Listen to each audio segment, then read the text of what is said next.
Greetings, folks, and welcome to our first episode of The Hollowed. I am super excited to have all of you with us and joining us on this, our first journey into this story that we have put together and are really looking forward to tell you all. So, just a few things about the channel. We do run 100% for charity. All proceeds, including your subscriptions, your entire $5, would go to Satchel's Last Resort, which, if you follow me on Twitter or any other place, is where was rescued Lunar from. We don't have donations to affect the game, since this is just an 8-session adventure. I'd hate to take donations for things that don't get used, so you're welcome to subscribe. There is a donation button down there, but zero pressure at all. We just want you to sit back and join us and enjoy the story. So with that, I think... Oh, we also are closed captioned. I'm hoping it's working correctly out there. It's a new thing on OBS. I claim you can click the button and it will close caption, or unclick the button and it will go away. If that's not working, we'll figure it out for next time. Without further ado then, let's go around and meet our cast and just hear what character they're playing, and then we're going to jump right on in. Also, please let me know about any audio issues you might hear. I tried to set all the levels pre-game and get everything set up, but as you know, things are weird once the stream starts, so please let us know in chat. We'll try to fix them.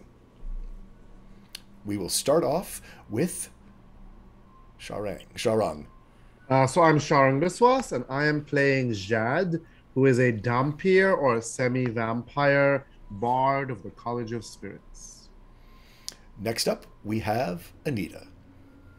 Hi, I'm Anita, and I am playing Elspeth Carter, a divine soul sorceress. Next up, we have Dawn. Hey, I'm Don. I am playing Rakesh, a Hobgoblin Mastermind Rogue. Next up, we have Carl. Hi, I'm Carl Nelson. I am playing Targan, a Dwarven rogue fighter. And last but not least, Bird. Hey, I'm Bird, or Derek, and I'm going to be playing a Tamarind, a gnome warlock. And I am Tall Squall. I will be your DM and guide through this dark story of ours that we're just going to jump right into.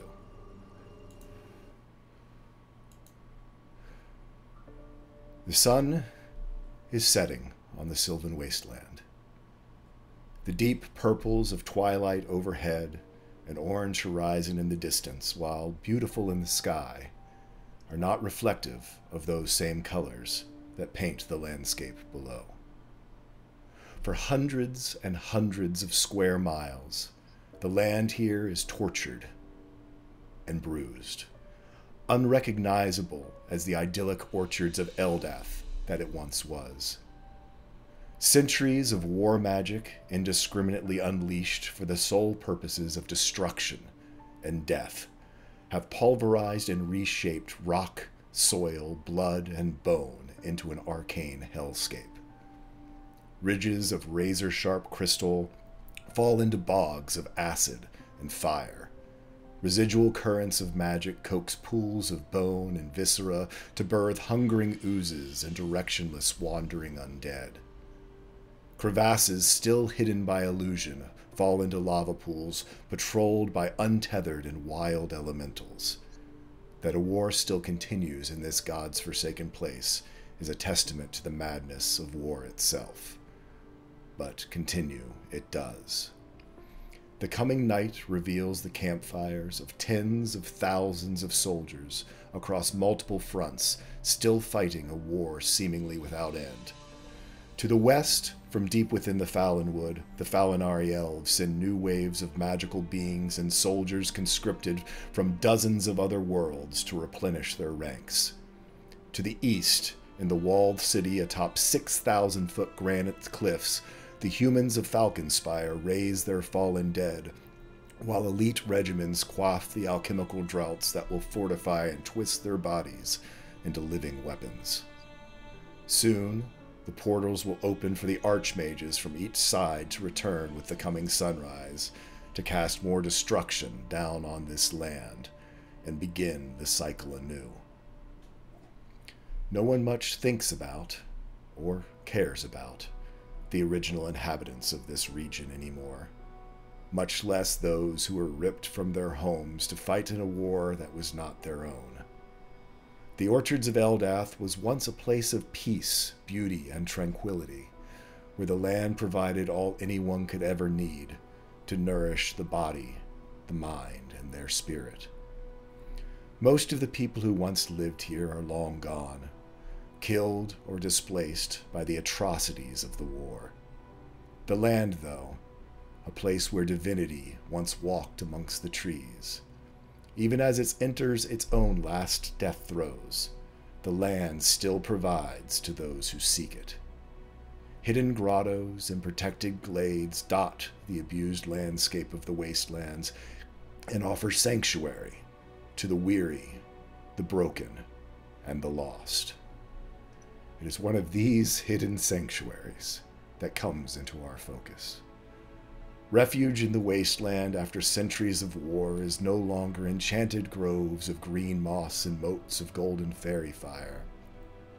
It is found in the passed-over places, the places that hold no advantage to soldier, scavenger, or general.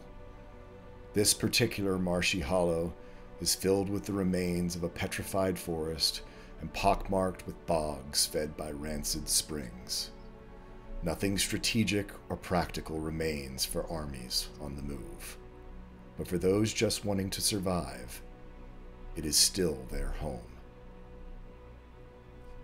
Out among these crumbling trees of stone, we find a small, lone figure working diligently with a hammer and chisel, harvesting rock fungus that grows sparsely on the petrified stumps here in the hollow. Bird, will you tell us and introduce us to Tamarind Arborleaf? Yeah, Tamarind Arborleaf has never really been like anyone else from Willow Marsh. See, the gnomes of this world, they often change and adapt in these major ways, and their attributes become these like direct reflections of their environment. So having grown up and prospered while the orchards thrive, the rest of these gnomes of Willow Marsh, they're long-limbed, they're surprisingly graceful, they radiate these warm autumnal colors. Tamarind, being the firstborn after the chaos of the war has broken out, is nothing like them. He is short, he's stout, he's a little awkward and bumbling. His skin, instead of these radiant colors, is this sunken grayish blue, and it's spotted with these patches of almost like scale or a bark-like substance. He's out here trying to collect this rock fungus, while the rest of Willow Marsh had long learned like the mastered foraging, while the orchards were still active and alive. Tamarind has found this process awkward, difficult, and, truth be told, absolutely frightening. He's always been overly cautious. He is the outcast of this crew, and a lot of Willow Marsh has made sure he knows that. So he's always a bit on edge, always on his toes, and is ready to run in an instant to avoid trouble, to avoid danger. He wears just some basic leathers that are actually torn along the sleeves and at the knees from the last time he was out here all alone, hearing a branch snap in the woods or seeing a small critter run away, instantly activating his flight and taking him off sprinting back to the woods, trying to find shelter, and ultimately ending up with him stumbling through the brush and falling, his bumbling body toppling over. He's out here again today, trying to do something to earn the respect, the friendship, even the basic decency of the rest of Willow Marsh, and it's proven pretty tough. He's currently nursing a black eye from Bolson, kind of his most fierce and harshest critic. who is his sternest reminder that he is not like the rest of them. But he finds himself out here again, trying to brave this place and finally bring back a decent harvest.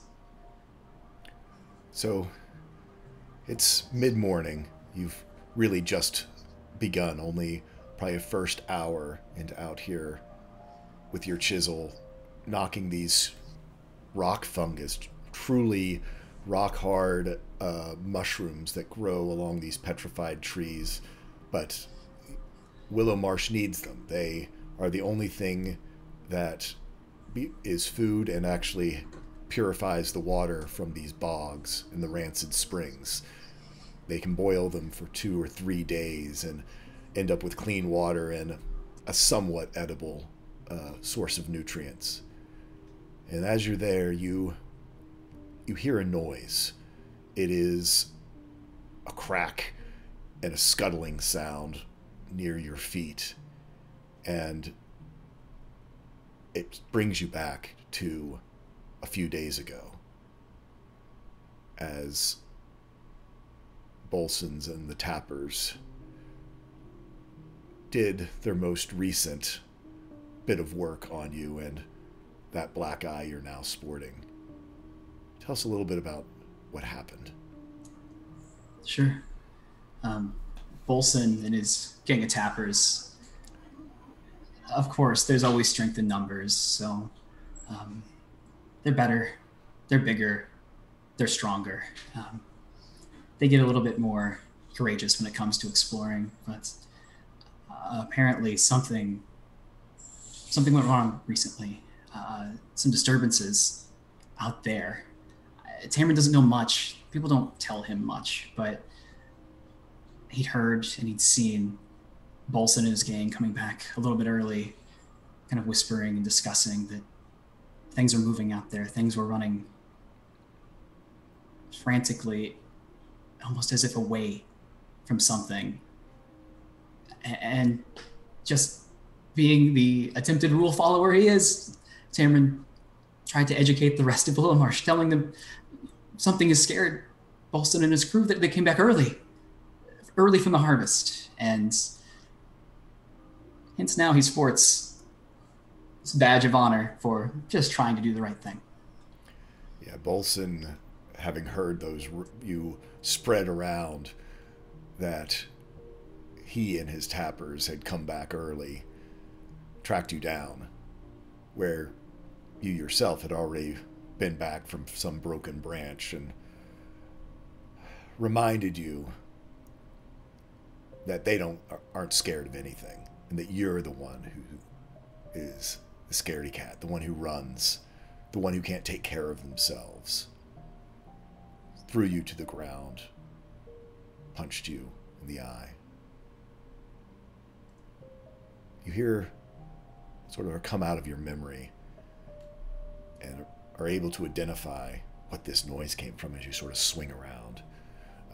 It's a corpse crab, kind of one of those scavengers of the entire wasteland. Truly look much like a nautical crab, but these just crawl across the wasteland, and the tens of thousands of decomposing bodies that are out there, they sort of almost insect-like critters sort of sidewalk. You see it scuttle by, and then you see another one, and another, more and more, one after another, and you see that they're all going the same direction. They're heading away from sort of around this tree that you're working on currently. And then you noticed other animals. Some of these insects flying by you. No breeze, no indication of anything other than something that has spooked this. This reminds you somewhat of those whispers that Bolson spoke about. There's the immediate reaction to leave, to run, as he has countless times before, and he goes to do so, when suddenly his knee locks into place. His fingers dig into his palm, his body clenches, and he begins to fight back as he feels the water well in his eyes. This mixture of anger, frustration, just sadness. He bites down on his lip and he clenches his fist. And he looks at these animals fleeing. And the tears now starting to pour. He looks up in the direction that they're leaving. And he says, with almost no confidence, "Not today. Not again. I can do this. I can show him." And after about 15, 20 seconds of telling himself he's going to do this, any second now he'll do this, his right foot moves forward, followed by his left, before he picks his pace up, first slowly, but then suddenly becoming a march, almost just with the energy inside him, becoming just like the stomping motion, leading forward just to keep his momentum going, just so he doesn't break his stride. Finally today, he's going to do something they couldn't. He's not coming home early. And you do, step by step, march forward. These broken trees, these petrified remains of the orchard that the arbor leafs used to harvest, blocking your view. You could not get sort of a clear look ahead, other than that as you walk forward, you see more and more things, more animals, smaller and smaller, even some bigger that you didn't even know were out here in the orchard, going the other direction, sort of almost becoming this current of life away, that some inner drive, some dread, some terror is driving every bit of life away from whatever it is you are determined to keep walking toward. As you get closer, you even see, it almost looks like some of the petrified trees seem to be crumbling, almost like a wind, but you don't actually feel a wind. It's almost like the molecules of the trees themselves, the stone is trying to flee. And you continue forward.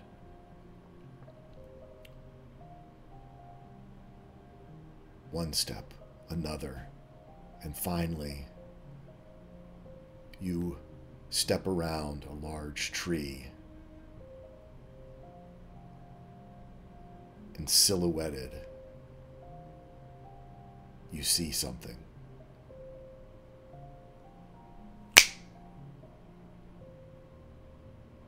It's almost evening. You are tapping away at a rock fungus.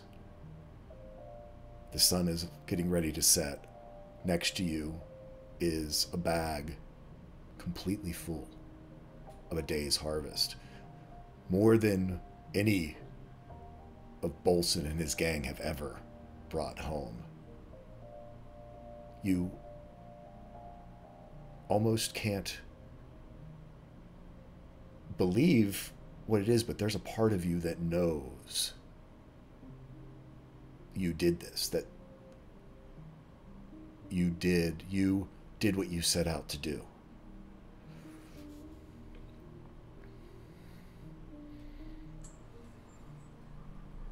It's this moment of shock, disbelief, but like you said, he also has some sort of confidence in himself that this was his work. And he just looks around, almost expecting someone else to be there, this to be some kind of prank, a joke, something. But after time passes, nothing, no punchline, no Bolson. He did it. I did it. And he goes to pick up his harvest, and truly it's probably the heaviest thing he's ever carried in his life. He's not exactly the strongest guy in the world, so this is wild. At most, he's come back with the bare minimum on a good day. This is actually a challenge. He tosses it over his back. You can feel the weight of it. Kind of wobbles for a second, getting used to it. And then very excitedly and very happily begins to kind of wobble, scurry back to Willowmarsh. It takes you a little bit of time, both from the weight and the awkwardness, and just it's later than you've ever been out before. In fact, usually you're home by noon. The fact that you're sort of having to navigate as the sun is going down and this petrified forest that you've known your whole life, but you've truly never seen it in this light. And eventually you start seeing the big boiling fires ahead of you as you get back to Willowmarsh and the village. Your big sack sort of pulled up almost on, partially on your head even. I mean, you're doing anything to wrestle this, your pinnacle, this is your ticket of being a member of this village that has always sort of seen you as an outcast or broken or just other. And you walk into the village. You see some of the older arbor leafs around. You see Bolson and his gang there. There even seems to be a little bit of discussion, maybe wondering where you are, but also almost with a shrug of, no big loss. As he gets closer and closer and sees them together, even his mind, he's in such a state of elation. I don't even think he cares that much to hear the same usual rhetoric about what a waste he is. He calls out, Orvin, from abandoned gods, Bolson, come take a look. Look what I've done. I did it. And he's just stumbling over himself to get there, excited for them to finally see him for what he is, what he can be, a contributing member of Willowmarsh. And they start coming over with a bit of a swagger and thinking that you're the one playing the prank. There's no way this could be your work. And as you sort of sling this down on the ground and you stand back up to your full height, the fires of the boiling fires sort of giving you an uplight on your face, and you stand a bit taller, a bit broader than probably you have in your life. They come to a stop and start backing away from you. Stay away. Get back. Hey, no, I did it. I went out. I didn't run this time. I didn't do it. I brought back everything. More than ever. Look, come take a look. And he grabs the sack, this time not even bothering to pick it up, just dragging it with him because he can at least move a little bit quicker this way, trying to get to them, to show them, to prove to them he's done this. Vrenda and Vanden break and run. Two of the twins, members of the Sapper, break and run away. Other members of the village start turning and running away from you as well. Bolson stays for a little bit, picks up a rock, throws it at you. Pretty precise aim. Nails you. Right sort of in the cheek. And Tamron grabs his face, looks at his hand, and can see some blood starting to form. And again, all he wants to do is run. He doesn't understand what's going on. This was what they wanted. This is what they asked for. This is the reason he's never been welcomed, and he's finally done it, and now this.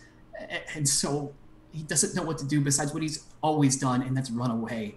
But once again, he feels, as his legs begin to turn, his knee locks into place. He stares down, the blood in his hand, and he just looks up. at Bolson. Bolson's like backing up as fast as he can. He sort of bumps into the side of one of the sheds where they keep all of the harvested rock fungus and mushrooms that haven't been boiled yet. And he's kind of trapped sort of there in a corner as you keep stepping closer, and you see just pure fear in his eyes as you keep walking closer and closer. What's wrong? You're not afraid of anything. I'm not either anymore. I did it. Look at it. I did it. And he just keeps getting closer, trying to figure out what's going on here. Is this the Tappers? What are they doing? What is this? Is this a sick joke? And he just keeps taking step after step, opening the bag now, spilling its contents, trying to prove this is real. This is all real. As you open the bag and pour out the contents, say, look at this. You look up at him and you see his eyes milk over, completely white. And as you're talking to him, you see him looking around suddenly as though he's unable to hear. That everything you want to show and tell and prove about yourself is now cut off from him being able to experience. He looks around, hoping to find somebody else, anyone else. They've run. Who stayed? The village is empty.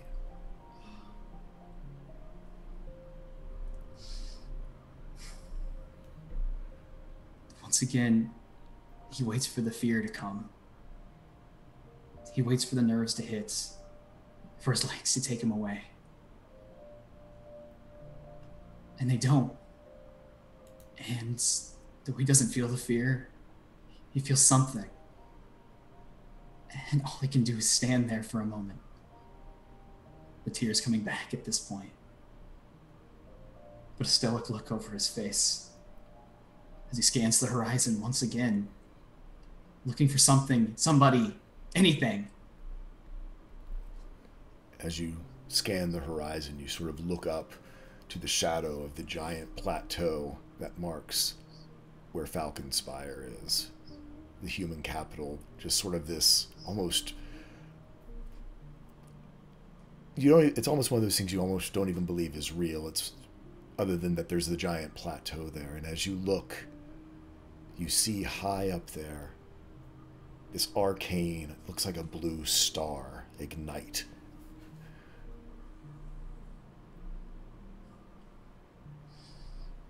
He takes one last look around Willow Marsh. And just as they did earlier today,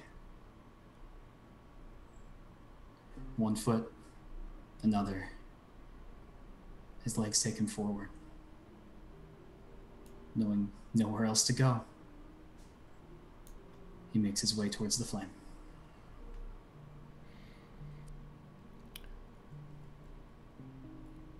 As Tamrin disappears into the darkness,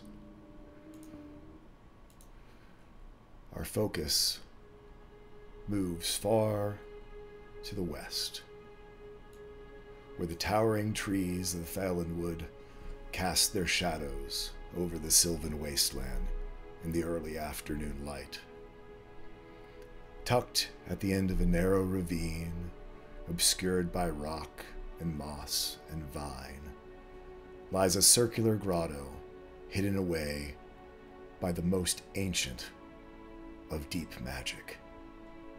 A magic beyond even the gifts of the retreating divine pantheon of this world. It is the magic of the stories told only on the breeze by the roots of this world. At the center of this grotto stands a small golden tree, only 5 feet in height, but with the shape of the most ancient of oaks. and radiant presence about it that speaks of ancient wisdom and power. To one side of the tree, a small waterfall feeds a trickling stream that meanders its way out of the grotto and down the ravine. On the other side, a door carved into the rock face is flanked by comfortable, open-walled, lean-to abodes. Within each, convalescing on a tapestry of rugs and blankets and moss, humanoid figures of a multitude of origins and physical condition can be seen recovering from whatever darkness plagues them. Moving among them is the unmistakable form of a fey-touched hobgoblin, quietly tending to their broken spirits and listening to their tales. Don, can you introduce us to Rakeesh? And Rakeesh would appear to be in his mid-30s by humanoid standards, a hobgoblin though, so thin, short, red fur covering slightly darker red skin. Naturally, his particular ancestors come from having generally purple hair and golden eyes, but he was touched as a young hobgoblin in the way that some humans are touched and grow gray hairs at a young age. He has streaks of gold through his hair and always has. It's always set him on a different path in his life, or what used to be his life. And he's come to take pride in that. And he's come to share with these refugees that have come to this conclave a little bit of warmth, a little bit of empathy, what little medicine knowledge he's able to share, but he hears their stories and he cares about their stories. And I think there's a couple of children in particular who are taking their time recovering. He's bringing them food because they haven't been able to eat like they should.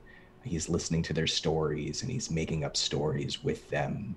And he keeps promising them that I'm gonna show you something special when you're feeling better. I'm going to show you something you've never seen before. And they bother him and bother him and bother him every single day. He always makes it a little game that these children, he's teasing them, making sure they're in good behavior, making sure that they're not messing with their bandages. They're eating all of their food, even if they think it tastes disgusting, they're eating it. And if they do, if they take good care of themselves, then he's going to show them something special. And I think he's found some small measure of peace here. He feels like he's making a difference, and that's important to him. As you go around from the children doing your rounds this day, you are approached by a familiar figure, a tall, lanky, carrying their age with dignity, emerald dragonborn, that you know as Brother Kendall.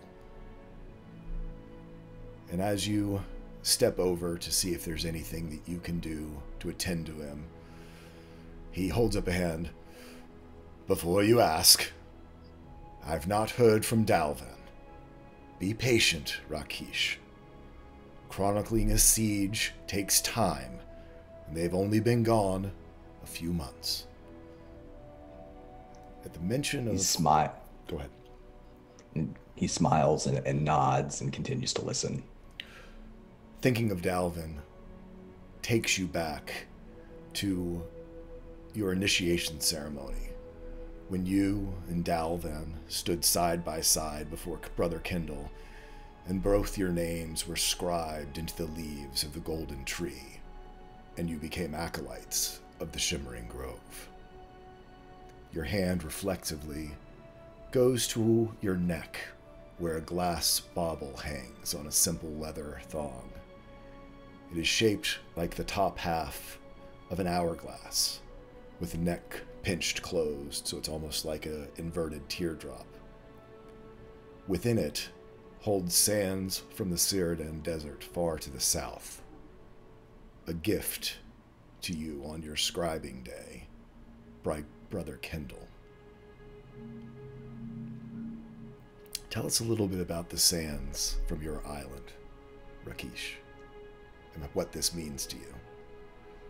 Everything there was very different than it is here, and as much as he's in awe and wonder of everything that he's found in this conclave, in this grove, well, where he comes from, his people, their way of life, and even the land, the island itself, and nothing's permanent there. They don't take permanent names. They don't have a name for the island.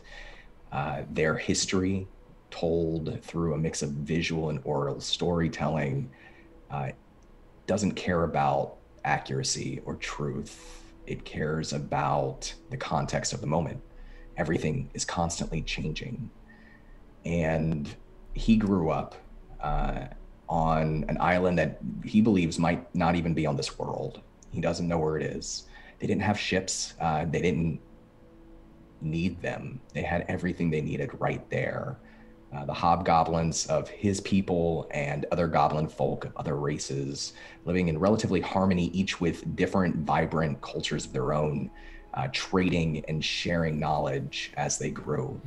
But for him, his gold streak of hair, it marked him at a young age for becoming a storyteller for the clan, like his grandmother was. And this meant training with some minor magics, fey magic, at a very young age, and learning how to channel the natural energy of the earth to create and to change.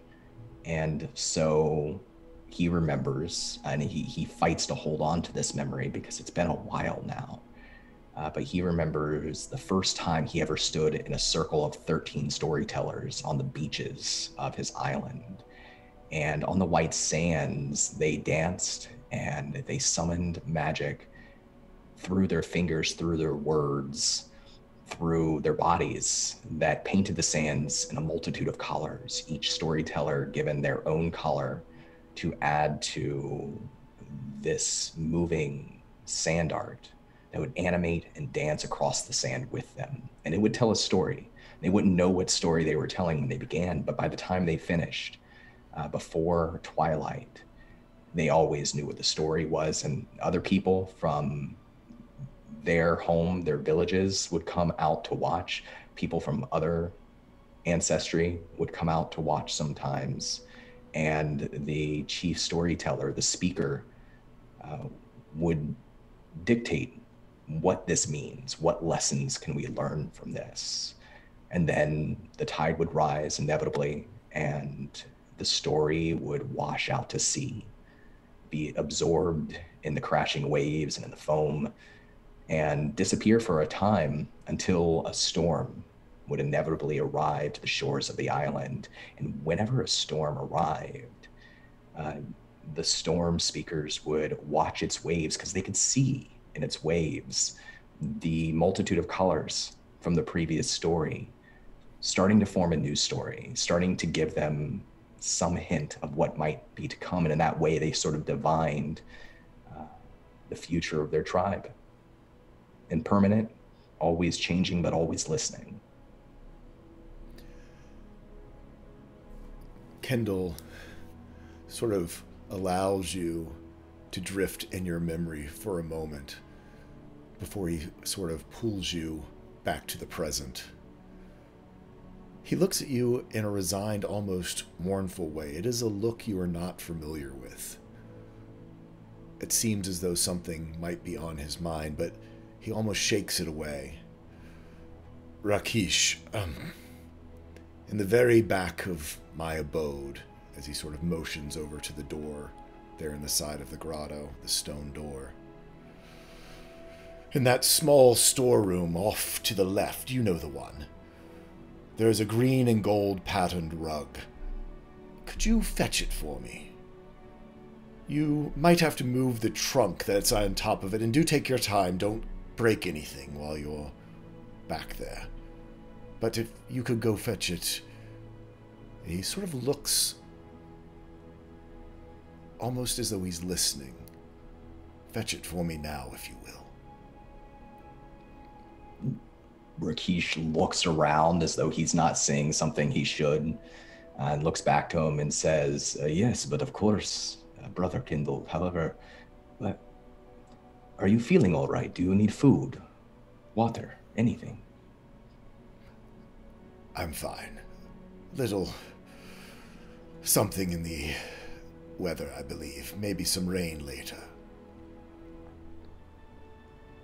Very well, I will return shortly. You should sit down for the time being. You head on in, and you see him. He just sort of paces around the tree, sort of looking at it lovingly, looking at the grotto, looking at those around you. As you head in, you are able to head to the back. You know your way through this. It is a fairly deep set of caves, little cave system there that you're very familiar with. You have rooms here as well, being one of the acolytes of the Shimmering Grove. Brother Kindle's is all the way there in the back, and then even behind his, there's this other storeroom that's piled high with different of his belongings. And you do see just sort of the corner of it sticking out, this green and gold patterned rug. And there is quite a large chest that is sitting on top of it. And on top of that, there are several lanterns and other baubles, an old tea set with like 3 sets of teacups stacked on top of it. Rakesh sort of laughs as he stares at it, like the stacking of everything, and thinks to himself about how he just doesn't, he as much as he thinks he's starting to understand people from this place, he does not yet. He doesn't know why he would go through this much effort to hide something. And he lets that tickle him for just a minute, because I don't think he's feeling any kind of a sense of urgency. And he wanders around and kind of wipes a finger over a desk and takes more of a look around, and then finally decides, all right, well, I'm here for a reason. And he starts taking very carefully one thing off at a time and creating separate little stacks so that he can get to that rug and roll it up and see what it is exactly is so, I guess, important that he would feel that even here in the Grove, in this a sacred place, a hidden place, that he would need to hide it.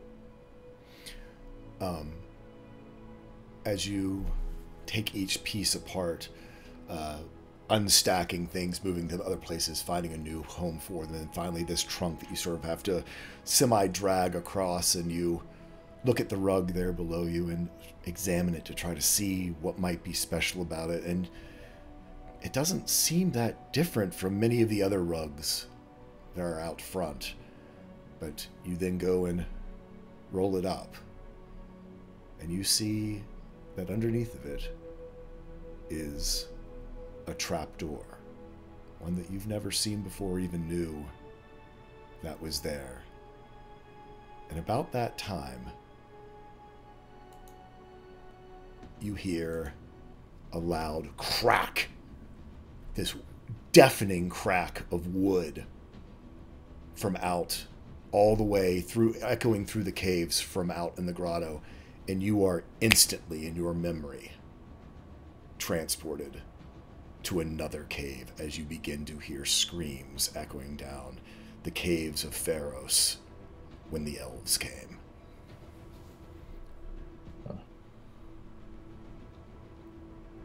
I think then and in his memory, he's doing the same thing.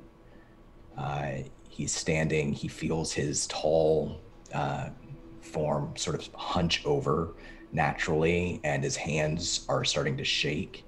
He's starting to sweat.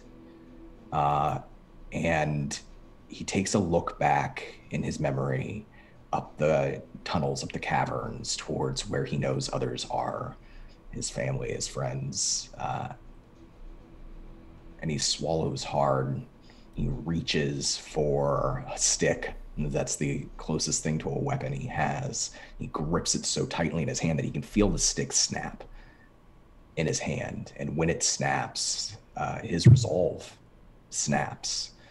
And he calls raspily, "Grandmother, grandmother, are you there?" And he waits for a response. And you hear sort of a muffled response, as though someone has covered her mouth and is taking her away. And even now, you don't know exactly what you said, whether she's told you to run or to fight. It haunts you that you didn't know what to do or what she was trying to tell you to do at that time.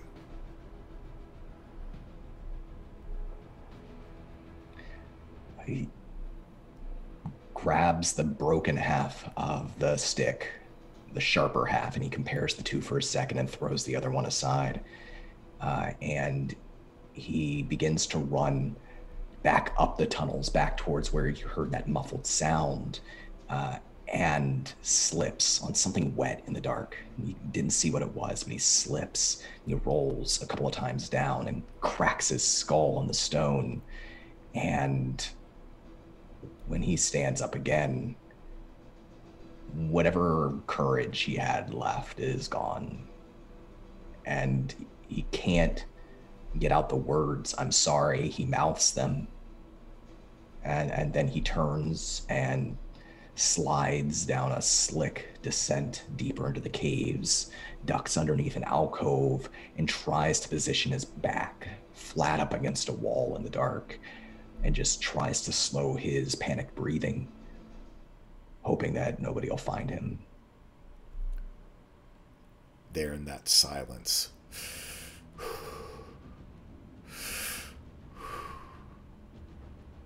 you see what almost looks like a door of light open in front of you.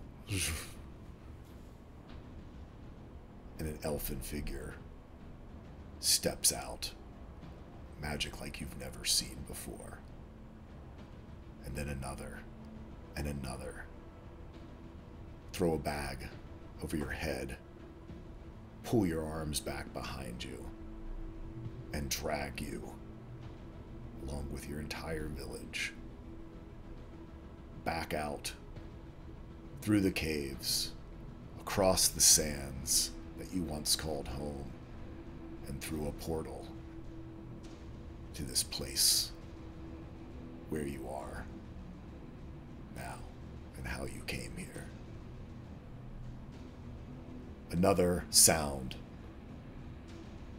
from the here and now penetrates through the cave. It's the sound of children crying and screaming. Your feet can't help but start to run towards the front, and you're about 50 feet away from the door and looking out, and you can see there in the sunlight of the grove, the tree has been split in two, completely cracked, all the way through the trunk down to the ground, laying on both sides.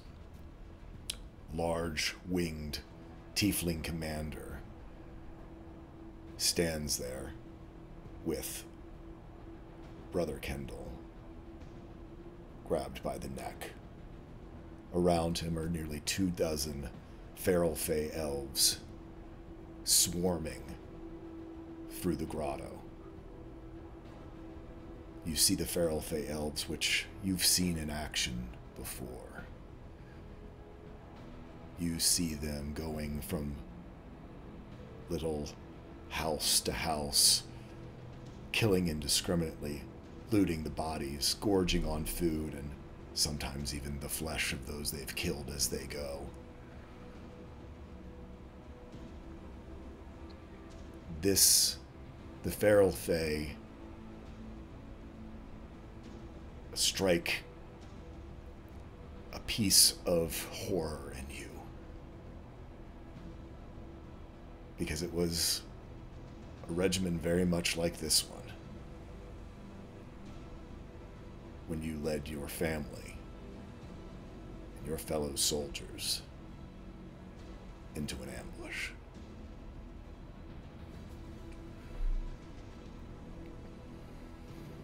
Just a little over a year ago.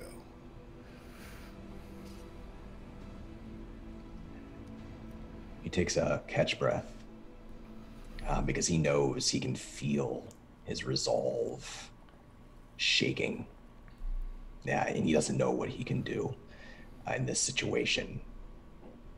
But he doesn't have a stick anymore. He keeps his weapons on him. He's learned what this world is since he's come here. And he's torn because he didn't go into that trap door. He doesn't know what Brother Kendall wanted him to look for. He doesn't know if Brother Kendall knew this was going to happen somehow. And he doesn't know where those children are. Can he see them? Unfortunately, you cannot. Unfortunately, it's also getting very quiet as there's fewer and fewer screams from outside. You do hear something else, though. It's from behind you, back in the caves. It is the sound almost of wind blowing through a set of wind chimes from deep back in the caves. It cuts through the terror, the horror, the screams that are dwindling away, the shouts of these feral fae and their sort of berserker rages.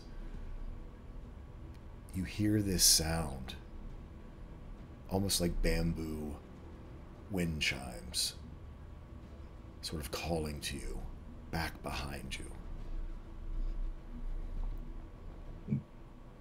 Not even thinking about it, he's knocked his bow and has started to draw back as though he's prepared to shoot at this tiefling who has Brother Kendall. And he hears the chime, that sound behind him, and some tension washes out of his shoulders, washes out of his body. He's still frightened, but he takes a breath and he says, "I'm sorry." And then he steps back one step, steps back a second step, steps back a third step into the dark, into that room. And he turns around to see what he sees. As you turn back towards the door, as it's, you know you're going to make a corner, so you'll have sort of a last look. You watch as the tiefling snaps Brother Kendall's neck and throws him to the ground. But that sound of chimes almost becomes louder in front of you, and you go running back into Brother Kendall's room. And you immediately are able to see what the source of the sound is. It is a small, book-shaped chest that contains Brother Kendall's chronicle of the Sylvan War. The reason he was sent here from the Shimmering Grove 400 years ago to capture the story of this war.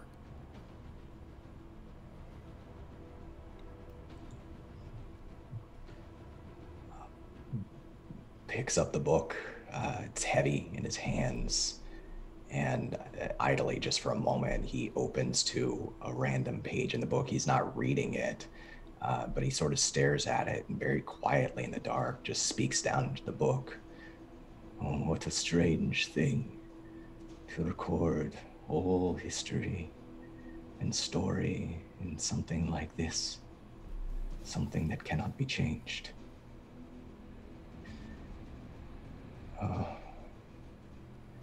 He slams the book, and he grabs, I don't know, I guess he's looking for a backpack, maybe a bedroll, like anything else in this chamber, because he's not going to stay here.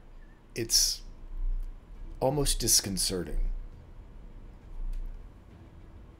Most everything you're looking for is right at your fingertips in that storage room that Brother Kendall sent you to. Everything you would want for a journey seems to be almost have been laid out in what was just junk before when you were moving it. You now are able to lay hands in moments on most everything that comes to your mind that you would need. Very quickly, like he's done before, because he has ran before, he has survived on his own before in the wilds. He packs up what he thinks he needs. Everything he doesn't think he leaves behind. He keeps his weapons, he keeps the book, whatever supplies he can find. And as soon as he finishes packing that bag over his shoulder, he bends down and takes a little bit of dirt on the floor of the cave in between his fingers. He runs it between his forefingers and his thumb, and speaks a word of his people's language, and the color of the dirt changes into a golden spiral. And he smears a symbol on the ground in front of him and says, "I promise you one day, I will show you the magic I promised. I will. But not today." He stands up and he runs.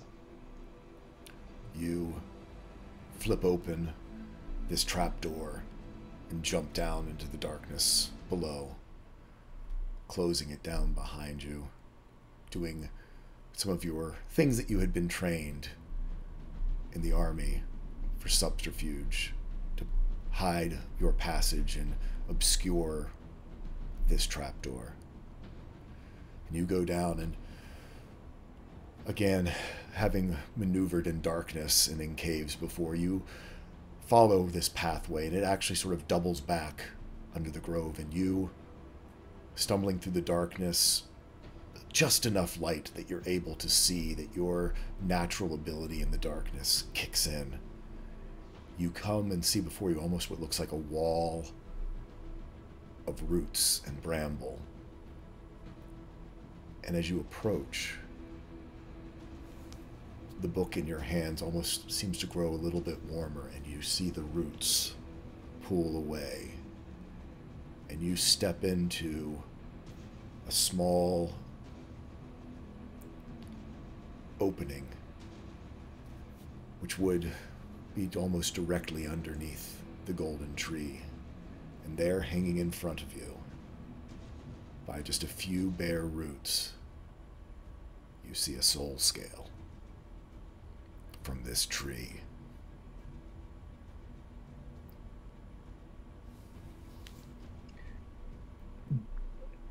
He reaches out instinctively towards it, but stops a couple of inches away, because honestly, he doesn't know if he touches this thing, if he might be incinerated, if he's allowed.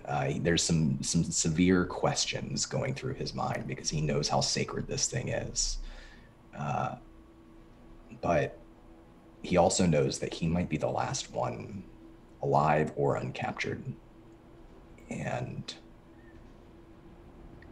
I think the idea that he's failed to protect Brother Kendall, any of the other people here, this might be like one small thing he can do, is to make sure that this is kept safe, and maybe he'll find another grove, maybe he'll find somebody who knows what to do with this thing.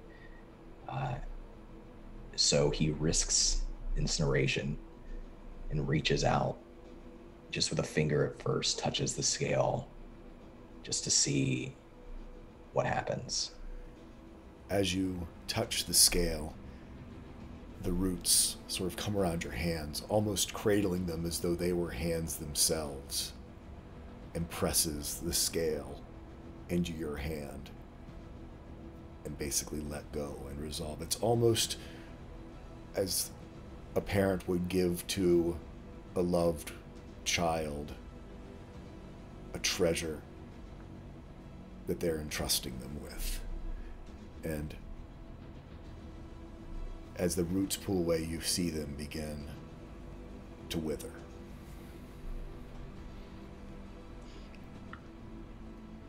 I think seeing them wither, he feels all those things that he's suppressing, the memories of the past, the things that he just saw happen in the village, start to bubble up, and he can't look at them die. He can't look at those roots die. So he turns, and probably not treating it as well as he should, he shoves the scale into his pack, thinking to himself that I am not worthy to have this in my possession, to carry this. But he does it anyways and tries to find a way out of here. As the roots sort of wither, you see another passage across from the one you entered in is uncovered. And it is a pathway that you just begin to run down, not knowing how quickly or if they'll find you or pursue you. You travel underground for almost 2 days, maybe more, it's hard to tell. And you finally see light in front of you. It's evening, and as you come up out of this darkness that you've been traveling in for days now, framed almost perfectly as you are going up this incline, framed perfectly by the entrance of the cave, you see this bright blue arcane star in the distance atop of Falconspire Plateau.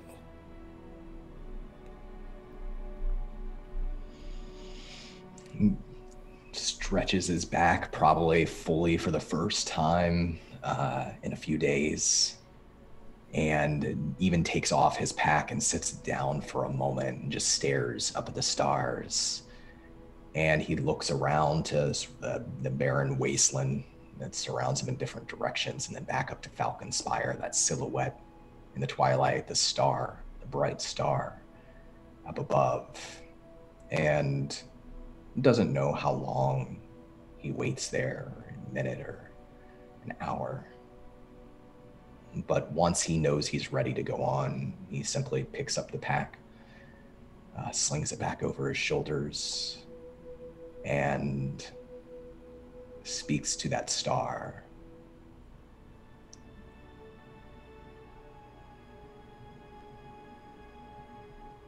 I may not know much about this world. I am still learning. But I am always in awe of your beauty.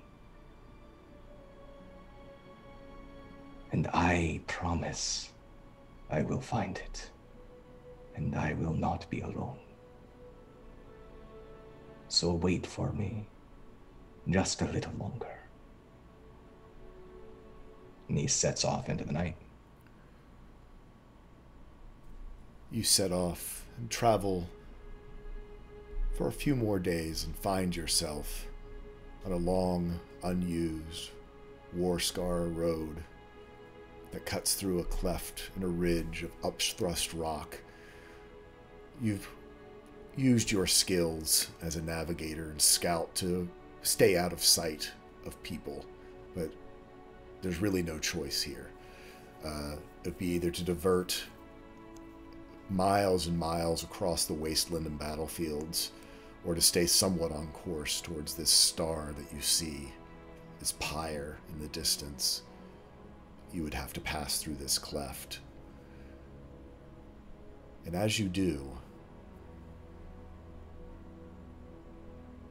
you see a small figure there. gray of skin, very short of stature, who also seems to be heading the same direction. Tamarind, you see approaching you a humanoid figure the likes of which you've probably not encountered before. You are in the same situation. This cleft, there's not a lot of choice. You've seen other people on the road, but they've either avoided you or you've avoided them. But just by the nature of the geography, you find yourselves not face to face, but close by.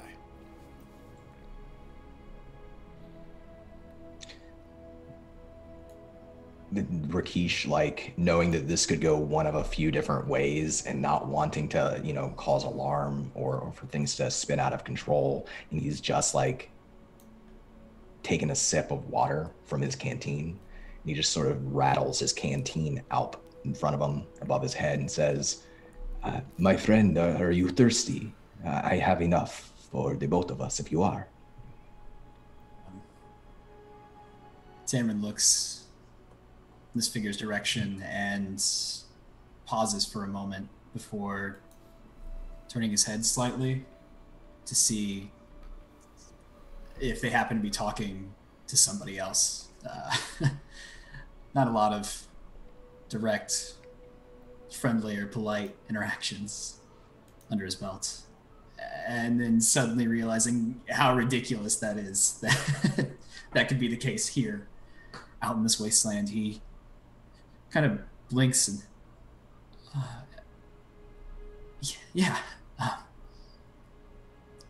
that would be nice. Pauses again before very slowly making his way towards Rakesh.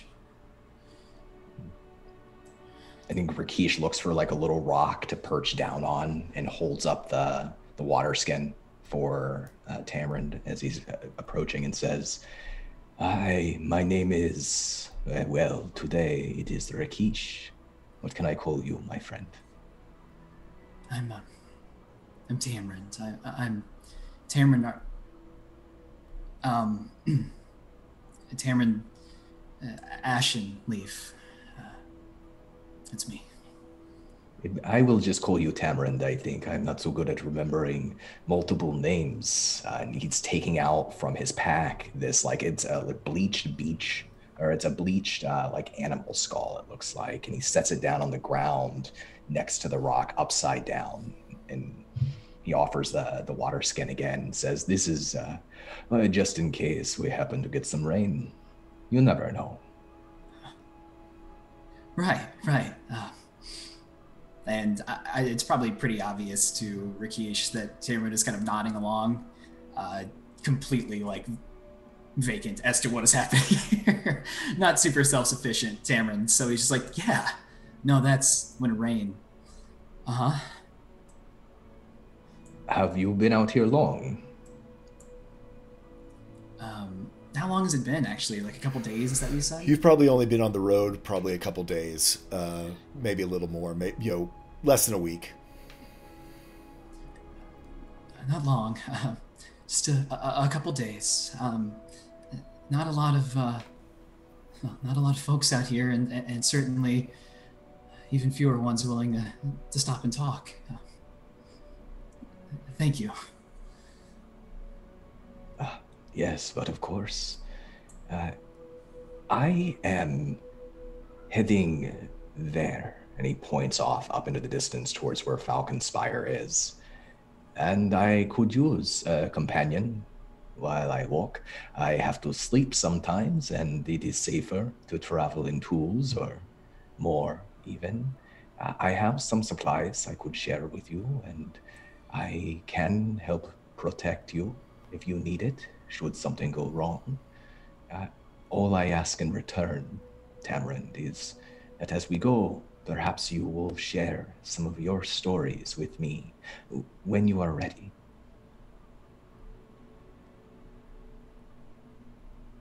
You want to go together? Well, yes. Do you want to go alone? No.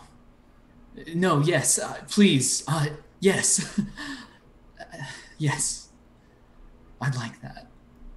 Oh, I have this, and he like opens this gigantic bag of rock fungus that I think begins to spill out, and just kind of looks expectingly like. Yes, that is a lot. What is it used for? Do you eat it, or? You can eat it. You can stick things. There's so many uses for this. I can. Maybe I can show you. I would like that.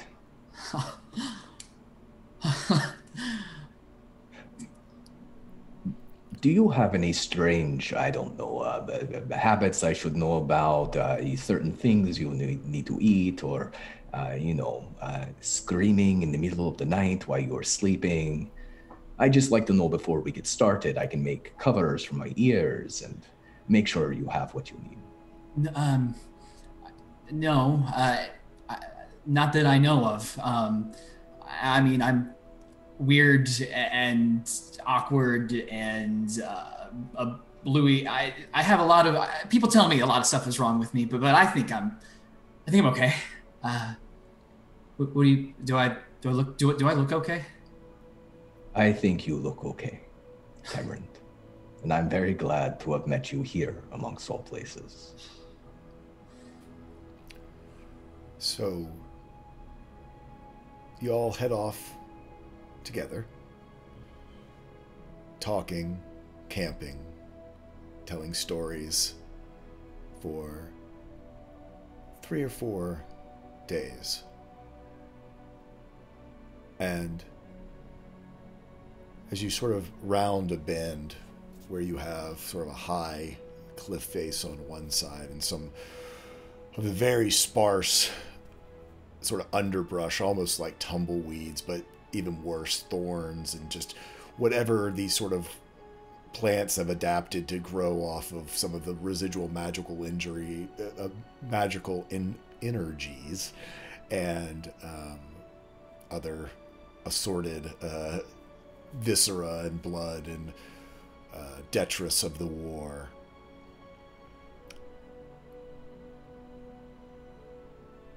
Y'all are enjoying each other's company. And the attack comes out of nowhere. Rakesh, you are slammed aside as something you would recognize pounces and lands squarely on top of Tamarind. It is an undead displacer beast.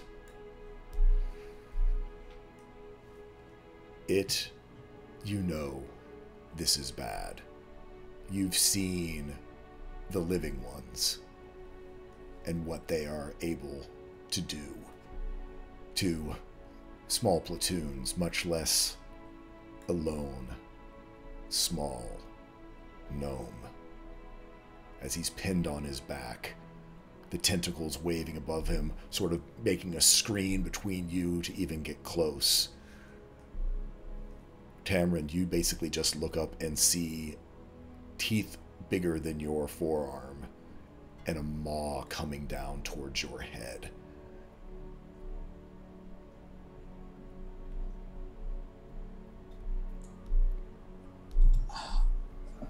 Yep, Tamarind.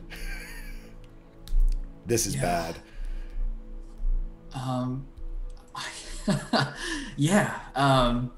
This is a perpetual coward who has now been attacked by an undead giant monster. So he feels every fiber of his being tense up and waits again for that fear to come. But for some reason right now, that isn't the first reaction. Instead, he feels every muscle in his body tense to the point of almost bursting before this almost empty calmness washes over him. That fear suddenly resided, gone completely. And he just stares directly into the maw of this creature. Feeling as he did back at Willow Marsh when it happened. Rakesh, you almost laugh because of what unfolds in front of you. This giant displacer beast, obviously, easily the match for 10 of you, screeches and leaps away like a kitten scared of a cucumber that you've snuck up behind it. It jumps in the air and then you've never seen a beast run away so fast. And then you feel it. A growing dread inside of you. Your friend, Tamron, still looks the same. Acts the same. Nothing of your senses tells you something has changed.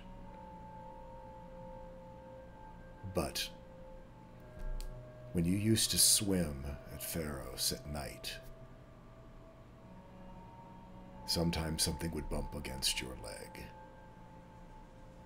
And that primal fear of something that would devour you lurking beneath dark waters begins to fill you as you feel a pull against your very essence, against your soul, almost like it's being threatened by this gnome in front of you. You are more terrified than you've ever been in your life. That says a lot. He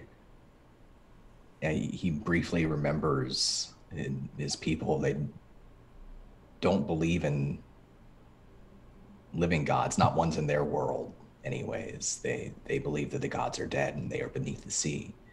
And he has been afraid at times that he's touched them or they've touched him in his youth. But if this goes beyond that.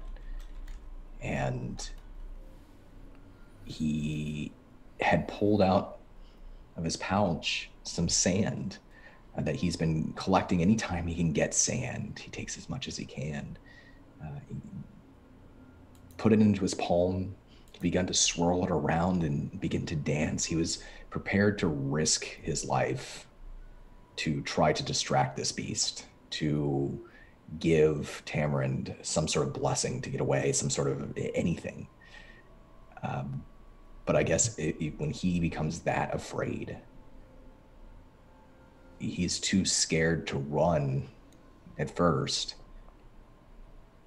His hand just shakes, and that sand in his palm, which he had turned to a vibrant violet like the twilight, begins just shaking out of his hand on either side.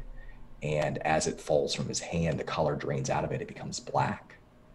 The color of the sand becomes like ash as it falls to the ground.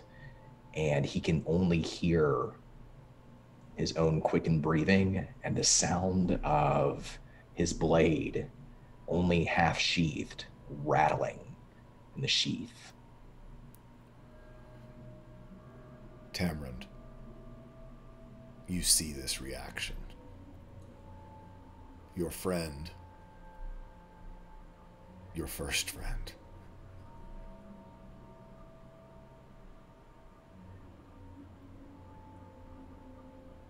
he goes from that kind of empty feeling inside, that pure stoicism at the sight, and his emotions begin to come back to him slowly as it begins to dawn on him that maybe what happened back in Willow Marsh wasn't just a weird accident. Maybe it's all on him. Maybe he does have something he needs to tell people about to keep them away. And he says it softly. I'm not sure if Rakesh hears, but he just whispers the same words he did in the forest. Not again. Not today. As he just stares, trying to get a hold of himself. Frozen in place, almost mirroring Rakesh. Rakesh, as you look, nothing physically changes about Tamarind, but suddenly that dread leaves you. As gone as it had shown up. As much as it had hit you and as terrified as you were, you suddenly just see the person you've been traveling with for 3 or 4 days standing there in front of you, shaking, and you do hear those words come from him.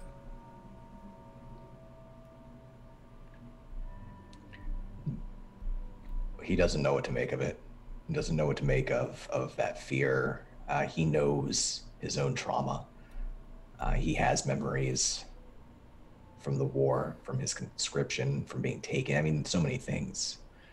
And he knows that he's not fully reconciled with the fact that he left a lot of people he cared about behind just a few days ago.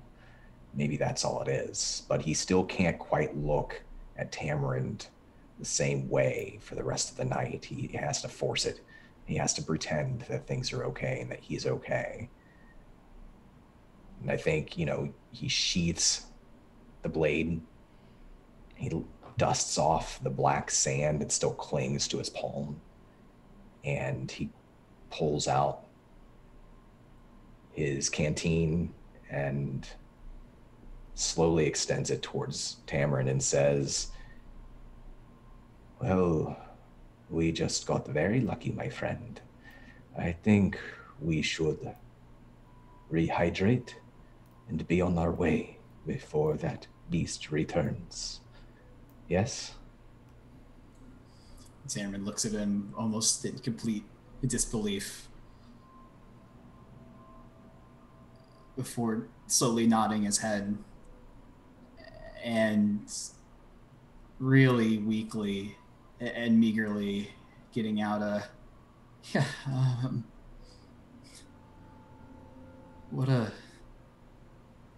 story this'll be, huh? Perhaps, yes, but maybe tonight, no stories. Until breakfast, at least. And you continue on your way. And that is where we're going to take a quick break, everyone, and be back with the stories of our other 3 characters. Join us in about 5 minutes, and I can't wait to keep introducing you to these amazing, amazing characters. We'll be right back, folks. Bye.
Okay, folks, and welcome back as we learn more about some of our other characters that are out here in the wasteland of this giant Sylvan war.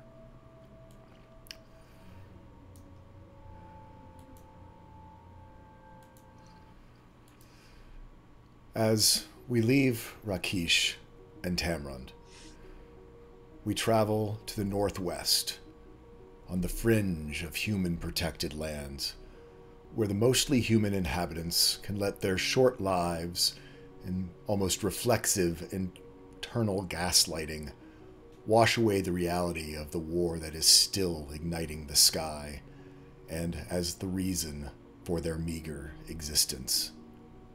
The war hasn't driven this deep into human lands for over 50 years. To many, it is the tales told by their grandparents or a vague memory of their parents. In a grasping need for normalcy, small caravans have begun to move along old war roads and trundle past abandoned, crumbling battlements, feeding small settlements that are scratching out a life in this region. If one were to look east through the gaps in the earthen walls and fortifications, they would see the Sylvan wasteland stretching to the horizon. But those traveling never seem to let their eyes stray that direction. Always forward. Always to the settlements on the west side of the road. Always. Our focus pulls in on a wide part of the road where the battlements bulge out into the wastes. The sun is setting, and we see where a caravan has set up camp. As we get closer, we see a cart overturned with a goat still in the traces. Tents have collapsed into heaps. Some lie shredded, and one has fallen into a campfire and has begun to smolder. Two young men are trying to calm a mule attached to a decrepit wagon as its eyes roll in panic. On the ground is a giant radial scorch mark in the shape of a many-pointed star, and at its center is an older woman violently shaking a younger woman by her shoulders and yelling at her. Elspeth! Elspeth! You must never do that again. Never! I don't care if people are dying, even if it is one of us. You never, ever do that again. Do you hear me? Never! They will take you. They will take you away like they took your aunt from me. You will be bound to all of that out there, to war, to death. They will say you are their light, but you will be nothing but another tool for them to use up and to throw away. Next time you watch us die, do you hear? Because that would be better than them finding out and finding you. I can't lose you like I lost Elodie. I can't lose you like I lost my sister. She released... Mama, what is even going on? I don't understand. Just don't. She just shakes you one last time and walks away from you. She's shaking and sobbing as she just leaves you standing there.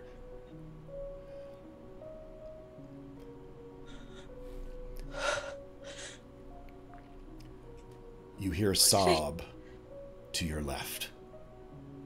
I look to my left. It's your older brother Rupert. He's laying on the ground. The rip in his shirt shows where the gaping wound once was, but is now just unmarked and clean skin. I reach out to touch Rupert. He, almost in shock, kind of pulls away, almost scared, but there's also a thankfulness. There's a glint on the ground that catches your eye. You see a very small blue sliver of crystal. That's all that remains of that thing that was here. As you think about it, you remember seeing this crystal embedded in that thing's cheek. But then it was almost a purplish brown, like a scabbed over bruise.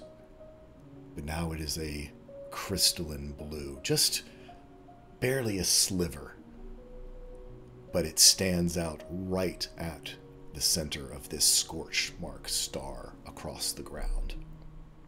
I reach out, instinctually almost, hesitating a little at first, but I grab it, pick it up to inspect it.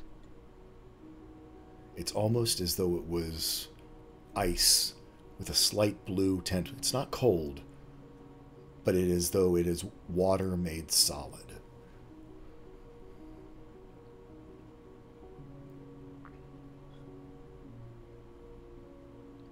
A strange little thing.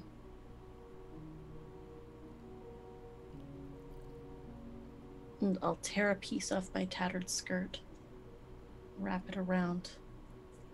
It's just almost fashioning some sort of strange little pendant from it. Elspeth's hands have always been prone to fidget and move in ways, so she's always kept them busy, especially when nervous. Their families moved around since before she can even remember. She was born on the road. She would probably die on it too. And she thinks about the man that approached their caravan, just seemingly another refugee. But there was something wrong about him, and Elspeth felt it first before the others did. And she doesn't remember.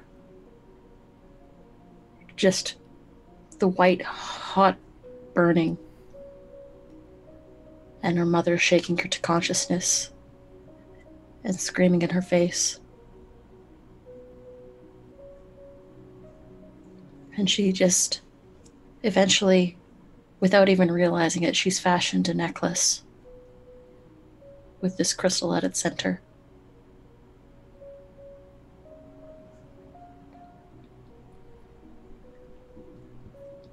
And a plan begins to form in her mind. That if she's a danger, if she's in danger, then traveling with her family might not be what's best for her. As you finish with the crystal and look down at it again, it really was just a shard when you saw it, but the way you've wound this fabric around it, only one side of it sticks out. And as you sort of flip it over and hold it up, it almost looks like the beacon your older brother was telling you about. The beacon of Falconspire, and its crystal blue light that ignited up on the plateau to the south 4 nights ago.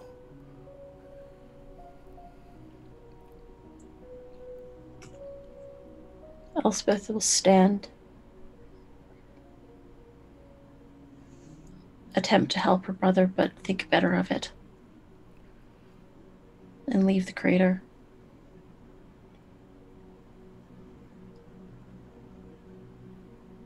She'll try to avoid eye contact with her mother again, and then move towards the packs,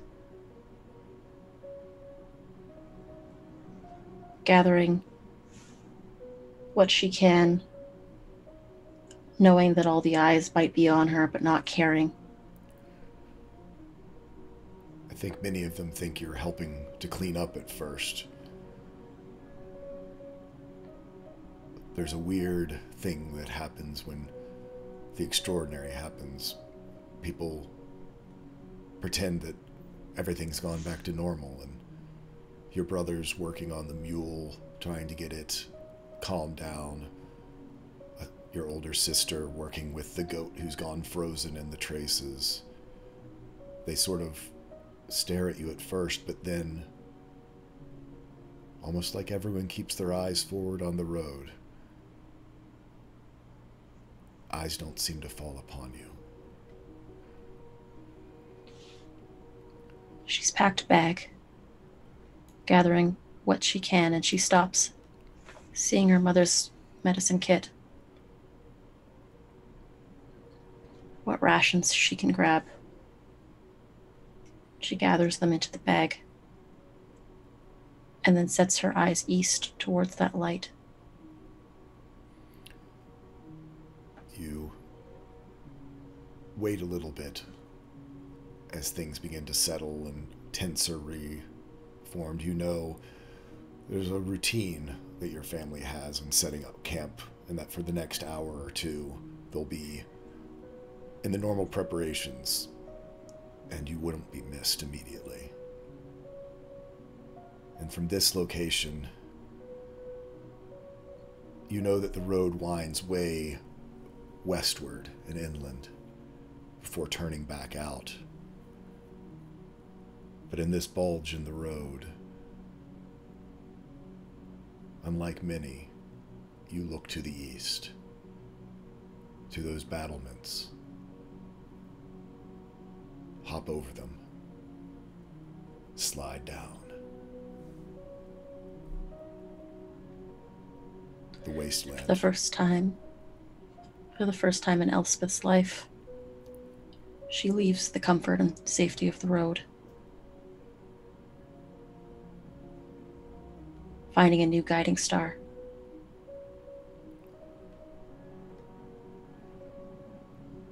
You work your way through the night.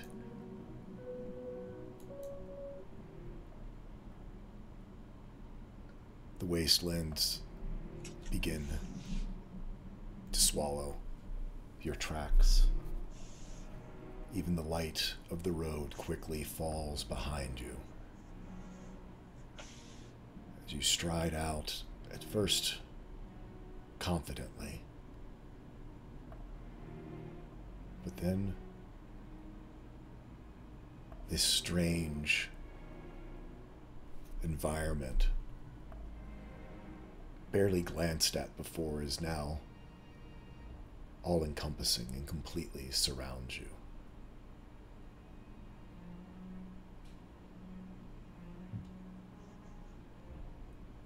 The night gets darker and deeper.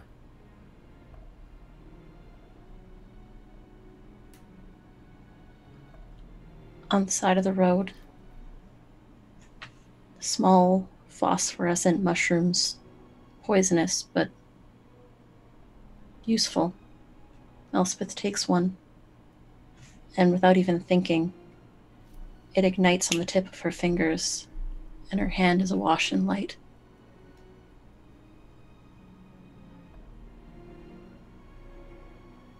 And she casts it out into the field around.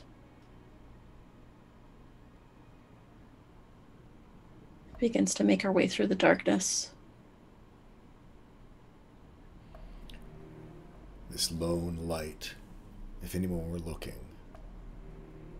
you would see it venturing outward into the darkness of the wasteland. Elspeth, tell me about the things that you see out there. Scorched battlefields, long, desiccated and decomposed skeletons of soldiers that have come and died and passed. They just fell where they lay. They didn't even have time for a proper burial. Elspeth's no stranger to this. She's grown up in the war. But rusted swords jut out from the fields. The glowing of eyes on her periphery that don't seem to come close enough.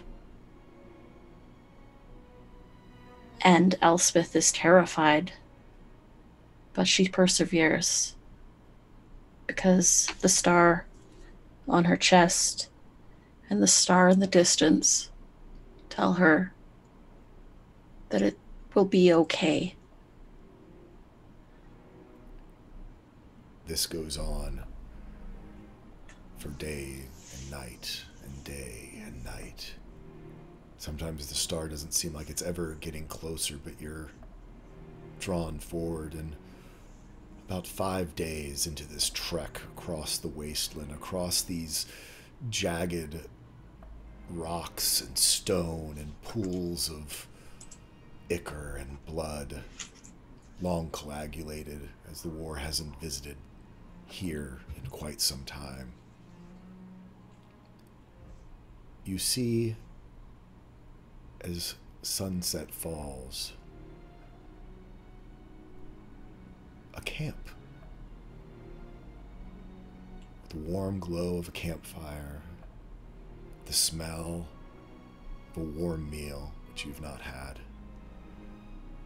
Tents pitched. It's almost like there's green grass, which you're barely familiar with, having grown up even on the road for there to be grass. But here it is, and out here in the middle of this desolation.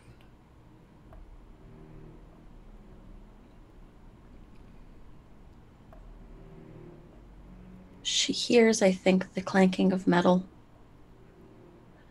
and the conversation of soldiers. And she remembers the story that her mother told her before she left. That they would take her, that they would use her, that she was cursed, and that only bad things would befall her if she went this direction.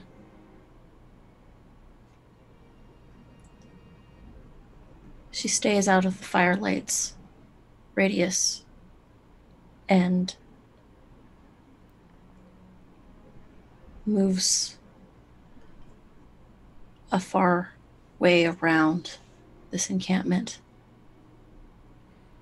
Safer to go unnoticed, hopefully. And you do. Yeah. You ignore any comfort you might have found. Ignores the grumbling in her stomach. The grumbling in your stomach. Just the need for not being alone, as you've spent your whole life amongst your whole family. 6 brothers and sisters and your parents. And now utterly alone in this wasteland of death. Elspeth takes another deep breath and clutches at the crystal on her neck.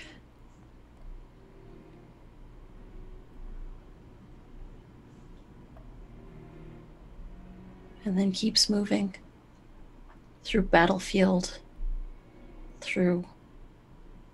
around wretched swamps, around death and decay at every corner.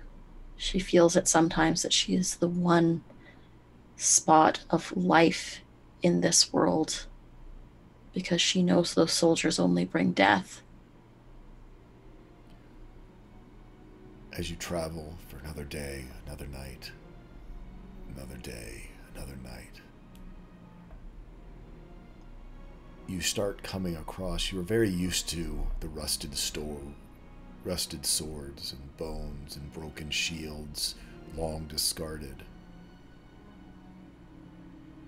You almost slip as you step on something. Ah! And it is the entrails from a fresh corpse. And as your eyes look up,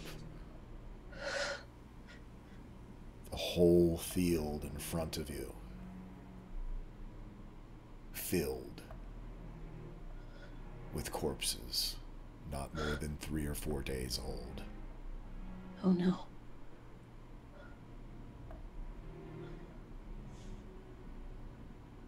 There's movement out there on that field.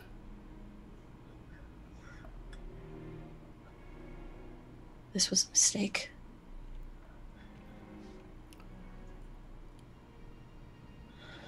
The wind, which has been blowing into your face shifts, carrying, blowing at your back and blowing out across the fields. And from within that expanse of corpses, you see heads begin to pop up. No, Sniffing no. the air,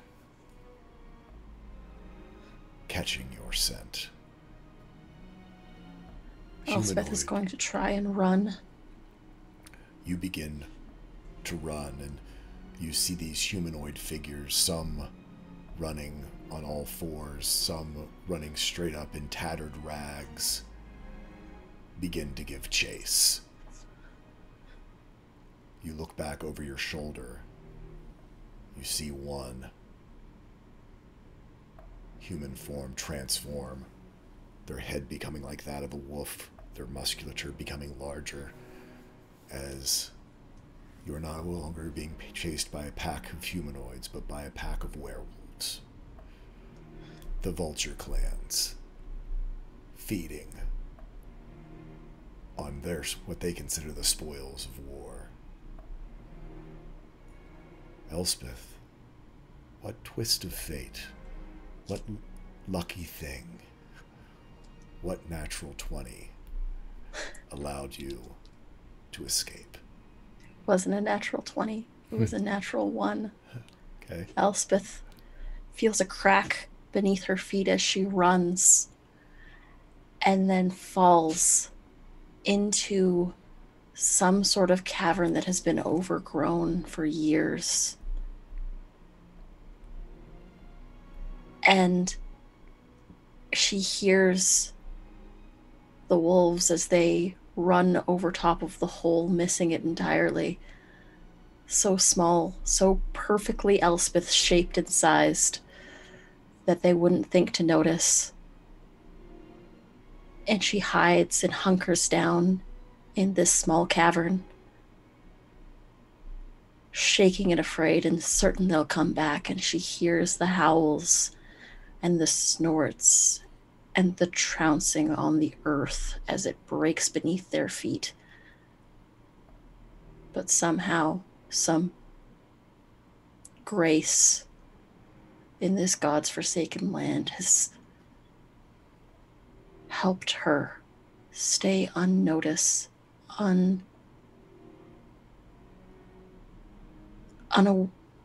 kept them unaware of her presence. Eventually, the howls die down. The heavy footfalls move away. And she waits longer than she should before finally emerging. As you look up at the long fall, not quite sure how you would climb, a bit of moonlight passes down through, and you see that you are in a much larger cavern system, and you see footprints leading the direction you were going. Not very old, but away under the battlefields, perhaps closer to your destination. Elspeth is going to follow the tracks cautiously. Hopefully, this will provide her some safety, and she thanks whatever powers there are that she was able to be lucky or unlucky enough, cursed though she is, to make it out of there alive. You follow it probably a day and a half. And as you emerge, the cave all but perfectly frames in the distance that blue star, the pyre of sanctuary at Falconspire.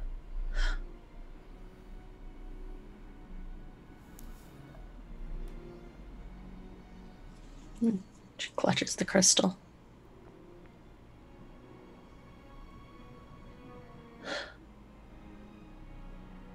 Well, then that must mean that I'm on the right path, I guess.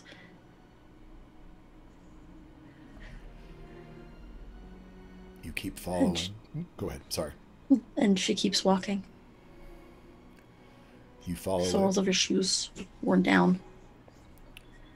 You follow it for almost a week through a cleft in a cliff where you wait to avoid anyone who might be passing through. You're able to hear, though, the conversations. You're not the only one on this path. More people seem to be heading towards that star.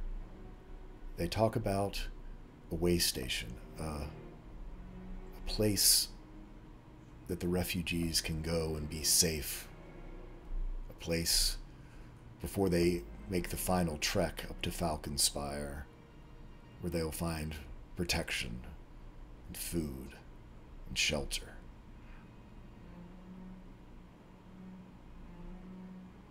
As you approach the end of your rations, the soles on your shoes,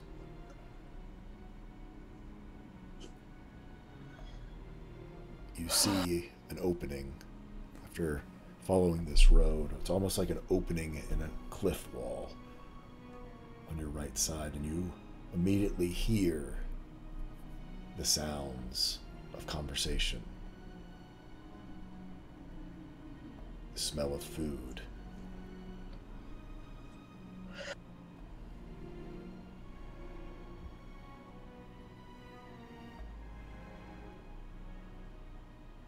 Elspeth will walk towards the smell of food. Now at that point of pure desperation.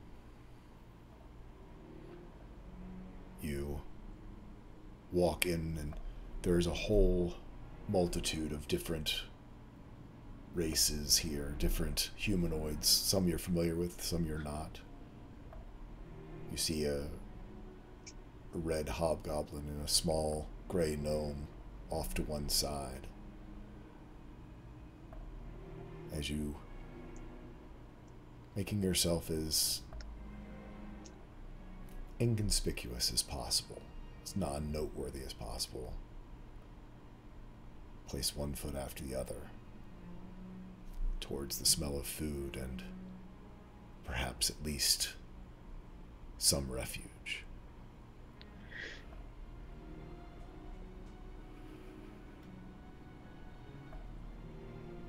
Safe for now.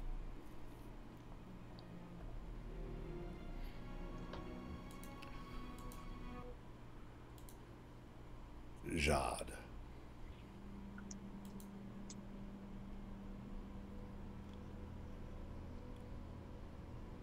The first thing that hits you as you come to consciousness is the smell.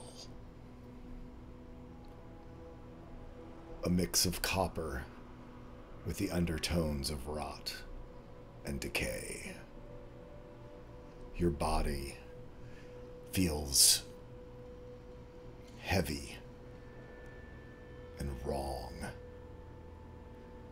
It's like when you would put on a coat over a wool sweater and the joints don't seem to quite line up right. It feels like your parts of your body are bunched up and twisted under your skin. It's as though your body is disconcertingly unfamiliar to you. As you open your eyes, you find yourself laying on a hard stone floor. The dim light reveals that you are lying in a pool of partially coagulated blood, the source of that coppery smell in the air. As your eyes focus and you look around, you see bodies. Some hanging from the walls, others in heaps on the ground like you were. You are in a round chamber that glows with an eerie light, a pedestal in the center, with a heap of clothes and you don't know what, in a pile there in the center. You have no memory of how you got here, what was going on, or even who you are. You are naked. You are hungry. And you seem to be the only thing alive in this room. So the first thing I do, so I can feel this like hunger in my belly that's like spreading, and almost instinctively, the first thing I do is I turn over, and the congealing, coagulating blood on the stone under me, I like bend over, and without thinking, I start lapping at it. But it's cold, and it's not moving. It doesn't have what I need. I start licking, but it's not giving me exactly what I need. And then so my vision is currently kind of black and white, except for this blood. This blood is bright red. But then I turn, and some of the bodies, there's still this red blood is coming out of them, but it's fresher. It smells more. It's ebbing. The smell is ebbing, but it smells more live, as though this blood is like it's still moving. And so I race to one of them, but whichever one is closest has the most. And I open my mouth, and I feel my jaw shift. I feel the teeth in my mouth change shape, which is this strange, unfamiliar, bizarre feeling, but I don't really pay attention because all I want to do is clamp those teeth around what's there and just lap up all this blood. And you do. Whatever fleeting last heartbeat was in this corpse that was hanging next to you, this body that you were able to predatorily identify, you go over and just sink your teeth, these newly elongated fangs, into it and draw deep and feel that hunger that you had begin to satiate. Something unexpected comes as well. There's a flash of a memory as you drink. You can't make sense of it. You don't know what it is, but this act has somehow given you this instantaneous flash of insight. That insight draws you to an alcove in this room. You walk over to it. There's a desk there. Your hand sort of runs across it, almost familiarly, but you have no recognition of it. And where it lands is upon a deck of cards that you almost instinctively pick up and begin to shuffle. And now that I've had this blood, which I'm not thinking about, that I, just ate the blood of this corpse, my vision is in color again. And the redness of the blood is no longer standing out from everything else. So I can see the cards, and I can see, and something about them is like, this is important, and I should keep these. It is. They're almost bound to you. It's almost, you almost put them down for a second, but then kind of find them back in your hand. As you look more around this chamber, you're sort of drawn back where your imprint of your body is still somewhat in the blood pool on the ground, and where you had smeared, almost like in the snow or slush, where it kind of still leaves an imprint. And you see a pack there, like a backpack, like a traveling pack. And I'm looking around, and I look at the body, and I had that flash of memory, and I'm trying to be like, wait, was that it? Is there more? I lick my lips, and a droplet of blood catches on my tongue, and for an instant I'm like, what? And then I'm like, nope, not thinking about that, not thinking about that. And I'm like, that's probably my pack. And I don't know where I am. I don't know how I got here. I go into the pack, I open it, and I start looking. Is there a clue in this pack? This is probably my pack. Is there something in here? Now that the hunger has died down, I can think a little more logically. There are some just trinkets. Nothing jogs your memory. There's a horn that is in there that has obviously been well used, but while you feel it's yours, it also, there's no familiarity with any of these objects. There's barely anything else. Whatever clothes you were wearing had been basically cut off you. Most of the other bodies are similarly so, but the basics of what a traveling pack would be for someone are in this pack. And I take that horn, and I run my fingers over it, because in some sense I'm like, I know how to play this, like my muscle memory, but the other hand I'm like, but it feels not off. And so I look up, and I turn my gaze towards that weird altar that was in the room, and like the weird thing, crumpled thing on it, and I'm like, what is going on? Yeah, I'm trying to look at the altar, and I approach it, and maybe I realize that my sense of smell. Oh, you know what? Maybe I realize now that when I move, my muscles move in a way that I don't think they should move. Do I have extra joints or something? I'm just like, something is odd as I approach this altar. There's a fluidity that you are not familiar with. There is, again, just this strangeness where, well, just like with the horn, your body knows how to use it, but your mind doesn't. And that's very much how your movements feel.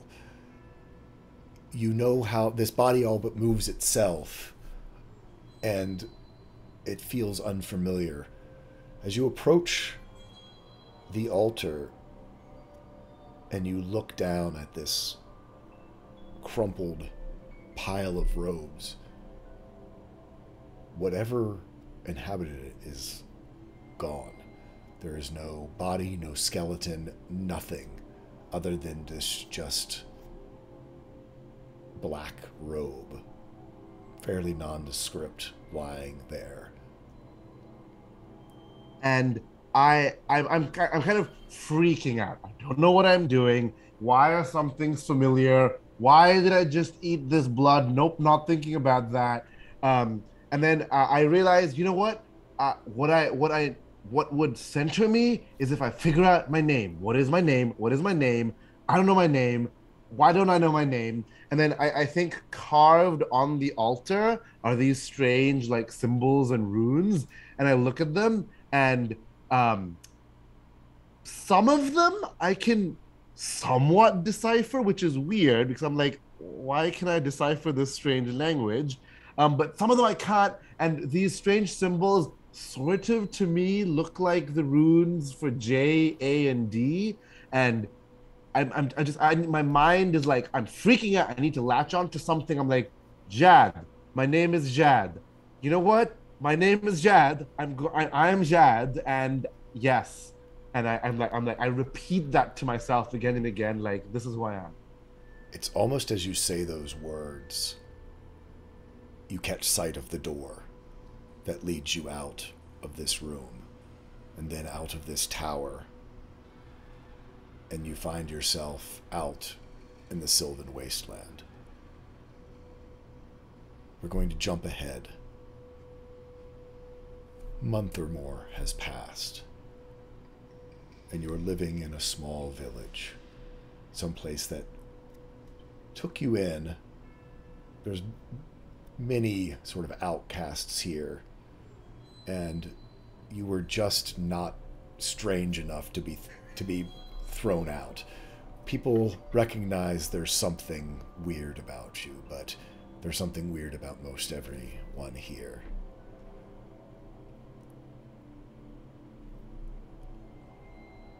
You are stepping out of the small hovel that you've been inhabiting because there's commotion happening outside. Commotion that you don't quite recognize or understand. And the village is under attack. But not like an attack that you're used to in a war. There is this calm, almost serene-looking teenage boy at the center of this destruction. Human, lanky, blonde hair. And whatever it is about you that has changed, you can feel that there is something horribly wrong about them. Your senses don't pick it up, but that predatory instinct inside of you knows how to identify when you are not the biggest predator. And you watch as his gaze falls upon people in the village. You see their expressions of these villagers who had been frozen in terror. You watch as they just turn to madness. And in their crazed frenzy of fear and just madness, they start attacking anything and everything, each other, just the walls, the livestock, just, it is not an attack like a coordinated attack or anything like that. It is just chaos breaking out in the center of the village. And I have to ask you, when did you last eat? Oh, so because I was taken in by this village, I've been trying to be like, no, they're good to me. I mustn't do that thing that I don't want to think about. I mustn't do that thing that I don't want to think about. So I've been very like quietly like trying to like sip off of like deer and dead rats and things like that, trying to not do that thing I mustn't think about. So I haven't eaten properly in a long time. Okay. Since I've been here, in fact. And as you watch this unfolding in front of you, suddenly that fight or flight hits you. And that instinctual predatory will to survive takes over. And one of these villagers who had been so nice gets within arm's reach. Yeah, this villager taught me, like showed me where the like well was and how to get drinking water. He didn't know that I don't drink water anymore, but you know, he was nice and he was sweet, and I was like, there are very few genuinely nice people. You are a genuinely nice person, and you smell so delicious right now. You smell so good right now. And the smell activates. Remember how I said the muscles in my body feel weird? The smell almost activates muscles without me consciously thinking. And the next thing I know, he is on the ground and I am straddling him, and my mouth is on his jugular, and everything tastes so good, and I just want to keep doing this for longer.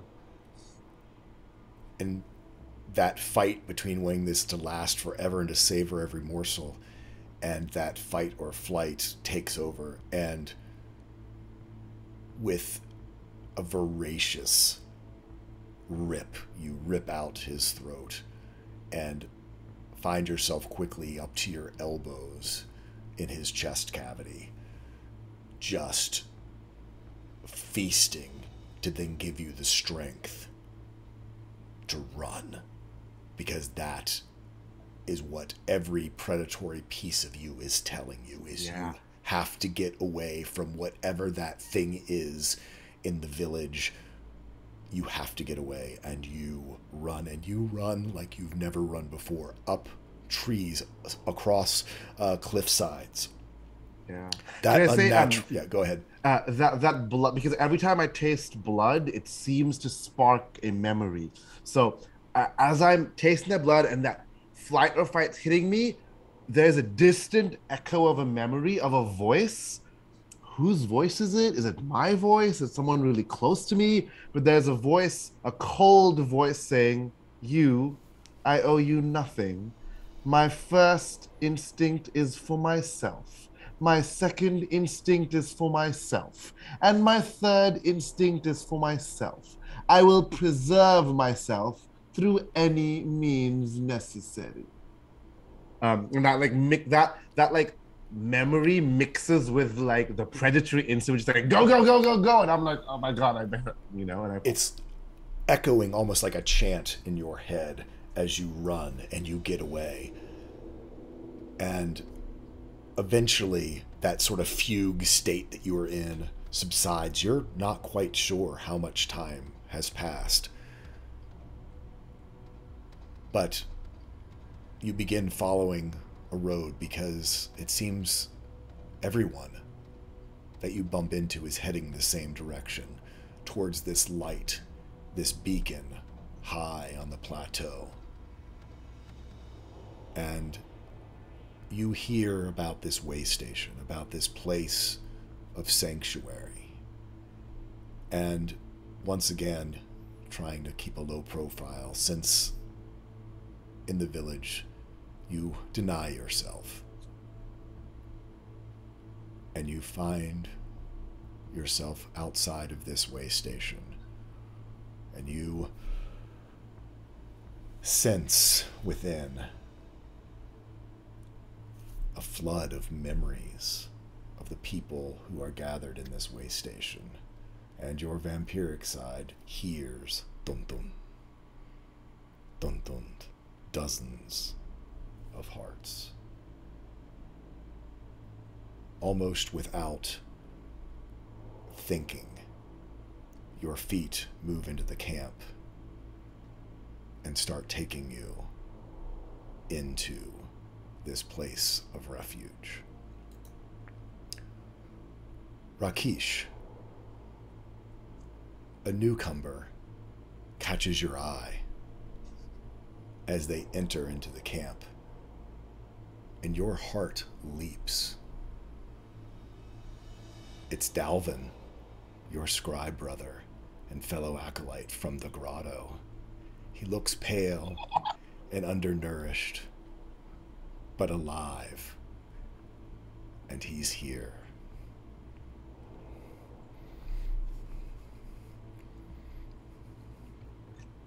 I imagine that Rakesh has been talking to Tamarind and some of the others, and trying to get stories and writing them down when he can, when he has a moment. And whoever's talking to him right now, he's not hearing it.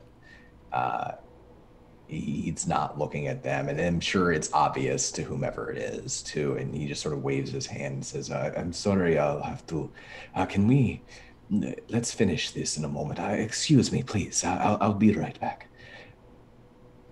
And he sort of straightens up his acolyte's robes, which he's been traveling with forever. And at one time they were sea foam and kind of pristine, kind of beautiful in a way, the dyes, the colors, but they are muddy and brown and gross no matter how much he tries to wash them when he has water to wash them. And, he sort of slicks back his hair, and, checks his cheek for a little bit of smudge of dirt, and then quickly crosses towards Jad, which he doesn't know that's who it is, in such a way that like it would probably look like somebody's coming directly towards you, like eyes wide, like something very important or something very meaningful they're about to do.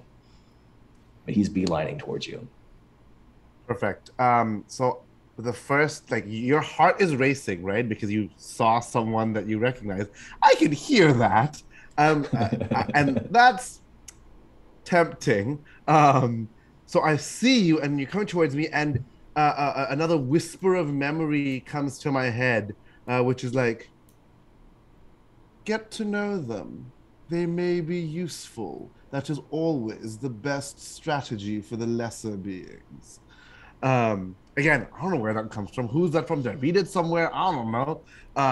And as you're approaching, I'm like, okay, this seems like someone like that water guy. He's going to be nice to me. So I put on a big grin, and I'm like, hello, traveler. May I join you?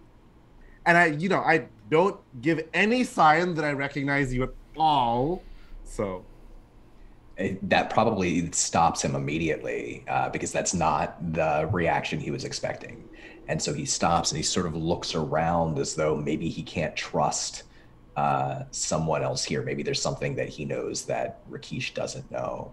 And he sort of slows his roll a little bit and strides a little more casually up to you and leans back against, one of the walls of this little alcove here and says, yes, I'm always interested in getting to know new friends. Would you care for a drink? I want to ask you, Don, what like physical feature, like a birthmark or something, do you notice that's like, oh no, this has to be my friend? Like, why no one else has that's a very particular like birthmark or something? Yeah, so it's very specifically, there's what looks like a scar above one eyebrow, but it's not a scar. It's specifically a birthmark. And Rakesh probably notices that second after seeing him enter, because he remembers this very awkward time where he asked him, how did you get that scar? And promptly put his foot in his mouth. And he felt bad about it for the entire next day. He felt terrible about it. So every once in a while, as they're sort of sitting there, when he's like, wait, is it him? Is it him? He glances up to that scar just to remind himself that you're definitely who he thinks you are. Would I notice your like hesitancy or your change in demeanor? I think so. Yeah. I mean, he's beelining it towards you. And as soon as you speak to him, he sort of slows down and like tries to act cool and walks around and leans up against a wall and just sort of invites you over a little less intensely. Yeah. So Jad picks up on this, that your demeanor has changed. And he's like, uh-oh, time to change strategy. And Jad swoons into your arms. He says, I'm so weak. I'm so sorry. I can't remember, and falls into your arms. He's like sort of pretending-ish. I mean, he is weak, but he's sort of pretending to be like, oh, I don't remember. Oh, yeah. Rakesh looks around. I think he's not sure what to make of this at first, but he would certainly like immediately try to lift Jad up and carry him and look for a healer. And he says, don't worry, we can speak later, catch up later, but for now, let's make sure we'll have somebody look at you, make sure you're all right. And I'm gonna say that I'm gonna end that with the firelight glints off my eye, and you can tell that he's like, this person knew who I was in the past. I will make use of this. So Elspeth, you see this go down, but keep your distance and quiet, because you're not the only one who's watching. Above the refugee camp, hidden in the rocks, a dark, cloaked figure watches down as well. He's been following a bounty of both personal and lucrative interest, and he has a decision to make, as he so often has had to make decisions before. Carl, describe Thargren to us. Thargren is a aging dwarf, almost 450 years old, but looks older. Aware of time and what he has seen has sunken his eyes. His armor is pitted and pocked with the properties of war. A large great axe across the back. Imagine he has a heavy crossbow sort of beating down into the encampment to keep an eye on him. Focus his vision. Hair tied back. A maybe dyed, don't know with what, but dark crimson. A beard braided and pulled back. Just getting over to blend in. As you watch, your mind wanders back in time, almost 300 years ago, when the war and you were both young. You're walking in to a command tent of the human army. General Lanford stares at you from across the tent behind his map table, his eyes haunted. The other officers in the tent watch your entrance in a stunned silence. Some look away, unwilling to meet your eyes. Those of religious or superstitious belief mark themselves with gestures of protection or penance. Others just shake their head in resigned disbelief that their leaders have chosen this path. General Lanford motions to a lockbox on the corner of the table. In a restrained whisper, he says, "I pray I never see you again." Thargren, tell us about what you've done. Thargren wipes his beard, shorter now. The armor less pitted, less scorn. Eyes slightly brighter. Throws off. Ichor, black, hisses, spits against the ground. And then thinks back, unconsciously putting a hand on a small hammer, a couple wound silver titans at its sides still remain. That thing, demon.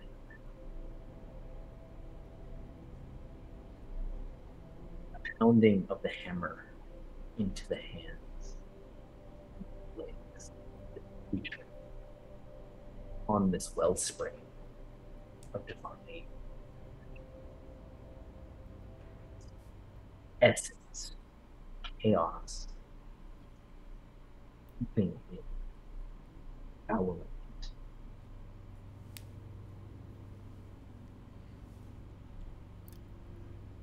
and locked up for the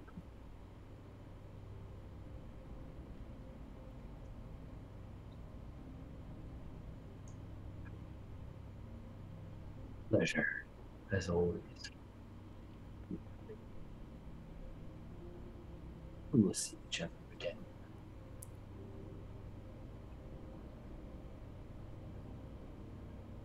You you stride out,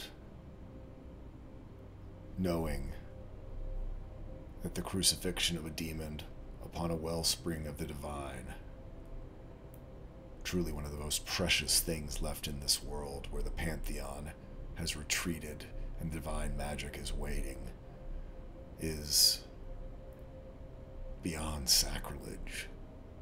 It is a pulling away of this world from what once made it and made it good. Your mind wanders forward then,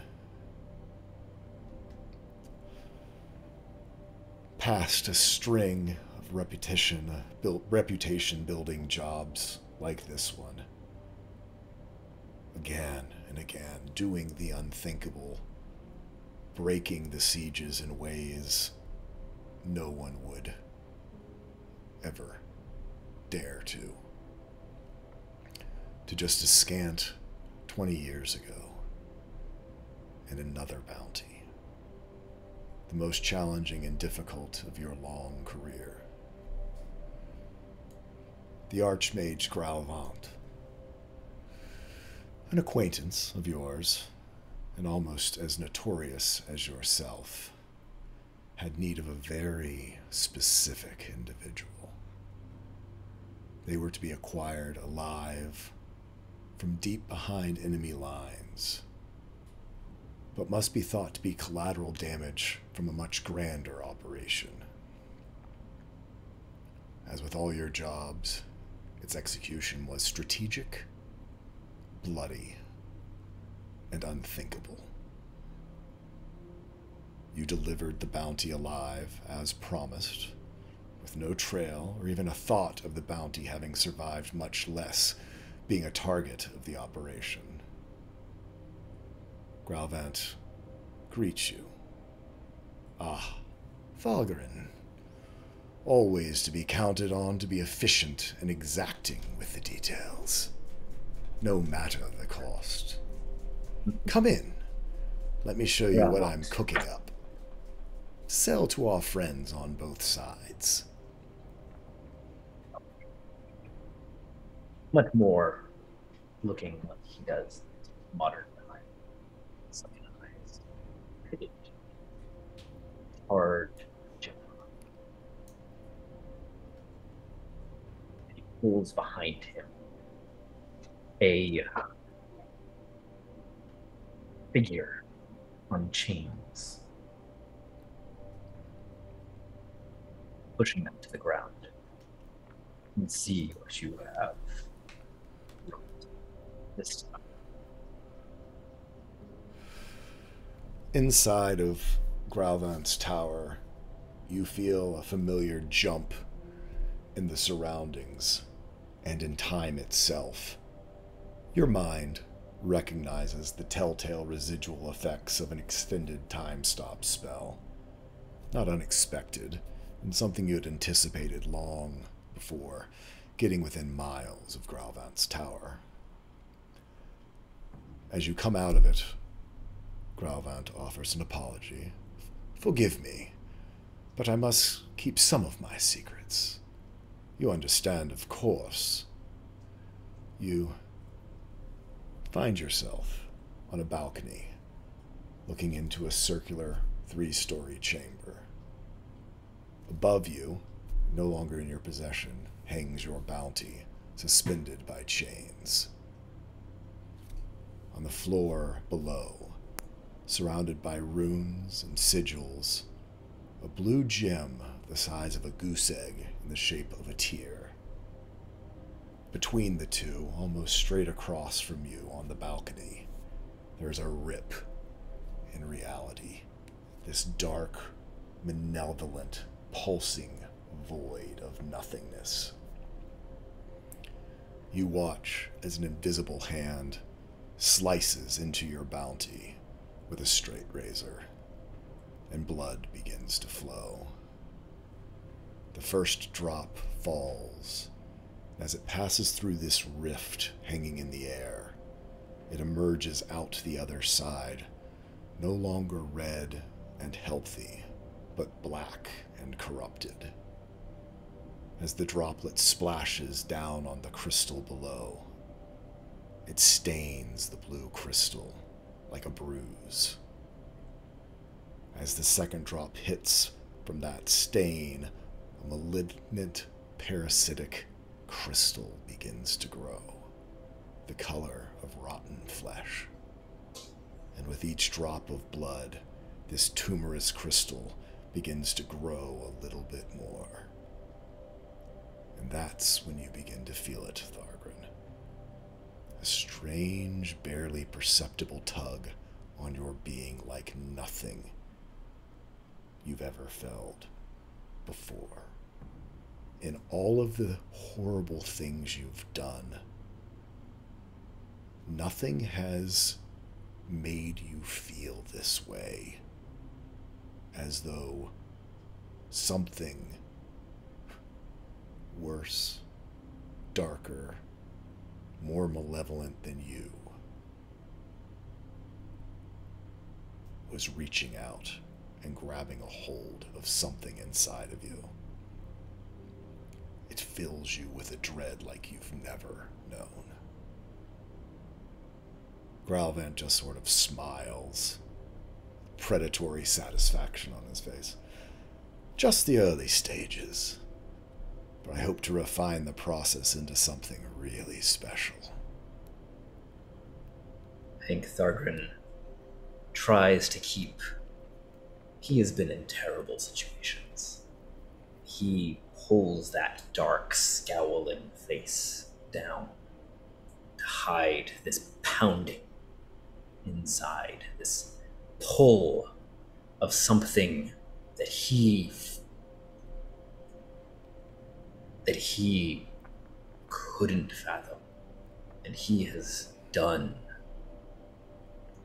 things that he is proud of, but most would balk, turn away. And he smiles, forced.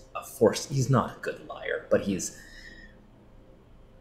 smiles to Gromit and says, "It is something indeed, Gromit. What is this? Why have you done it?" He smiles.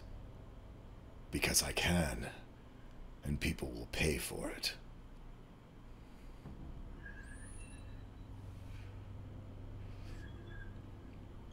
What did you hope to accomplish?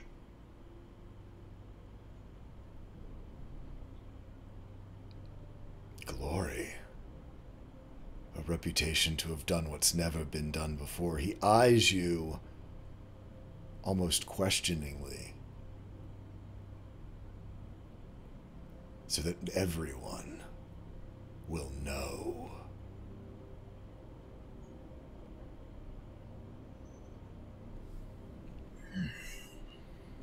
And Thargrin takes a half step back.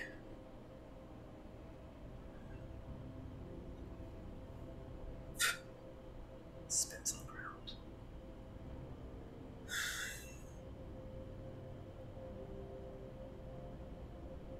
And sort of like cases the room for an exit. You're able to see one. I think I best be going. The other things. And he like glances at the side at the thing that is wrong. The thing that deeply pulls at him in a way that everything else hasn't. I have other work to do, as I imagine you do. It's strange as you look at it. Such a tiny crystal. Getting larger, but still at this point, truly the size of a pea. How something so small could fill you with such dread. down below, back in the present time, as you look down your crossbow, the sight there to give you a little better magnified view.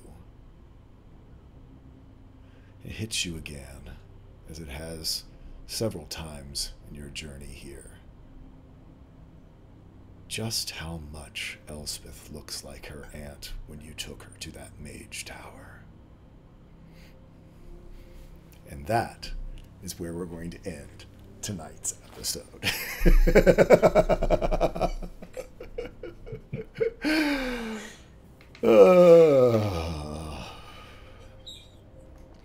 So, folks, thank you so much for tuning in. I hope you enjoyed the introduction of our characters and a few surprises for our cast as well. I want to make sure we had enough time to get around and meet our cast and where you can find out more about them or to follow them out on the interweb. We'll start off with Sharang. Tell us about yourself and where we can find you. Yeah, so my name is Sharang Biswas. I am a game designer, writer, interactive artist, and professor of game design. You can most easily find me at Sharang Biswas on Twitter, which links to like my website and all that jazz. And note for everyone, the Avatar: The Last Airbender TTRPG Quick Start released today. I'm on the design team. Check it out, play it, see what you think. Kickstarter's coming soon. Yay. Next up, we have Anita. Hi, everybody. I'm Anita, Panita, or Critical Misses. You can find me everywhere online at Panita, P-A-H-N-I-T-A, or at Critical Misses.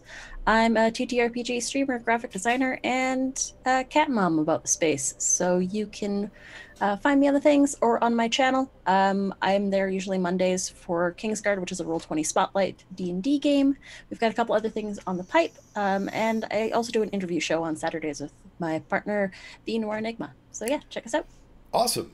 Next up, we have Don. Hey, I'm Don. I'm really bad at promoting myself. You can find me on Twitter at Donathan Fry. I run games, tabletop games, and I design tabletop games. I'm working on Fallout and Dark Matter and a few other games right now. But if I have anything meaningful, it'll probably be on Twitter. Otherwise, I'm very much looking forward to our next episode, our next session of this story, especially now that we've all come together. Really enjoyed tonight. I had a ton of fun. So thank you all. It was great to get to play with all of you. Looking forward to next week, and thank you everybody in chat too for being super cool. Next up, we have Carl. Yeah, my name is Carl. You can find me on Twitter, mostly at Carl Nelson. I am a designer by trade. I also do some amount of game design and adventure writing, and I also run a D&D server called The Lighthouse, which is hosted for players and DMs. And otherwise, again, wow, I'm like entirely stunned by this entire day and evening of game. Like, I'm just done. Cool. And last but not least, Bird. Hey, I'm Bird, and everything is fine. You can find me at Bird vs. Plane on basically all social media. I'm a charity streamer, doing a lot of stuff like lately Chicory, Hearthstone, and getting back into streaming TTRPGs. So yeah, this was awesome. I want more. How do we? We're gonna find out next week. Very much we are going to find out next week. So I am Tall Squall. I am your GM. You can find me all over the interwebs as Tall Squall. If you go there, that's probably where you find out the most about me. We will be back next week with more of this. I hope you all enjoyed it. I hope you enjoyed finding out more about these characters. Next week, certainly more dice rolling and more of the traditional sort of D&D gaming. But I couldn't let these incredible people not have a chance to really highlight these incredible characters and the backstories that they created for them. So I hope you all enjoyed it as much as I did. We are going to go over and we are going to raid our good friend Josh Simmons, and please give him your best. They're supporting Jasper's Game Day, and until next time, gather your friends together and tell a story, because that's what it's all about. Good night, everyone. Have a great one. Bye.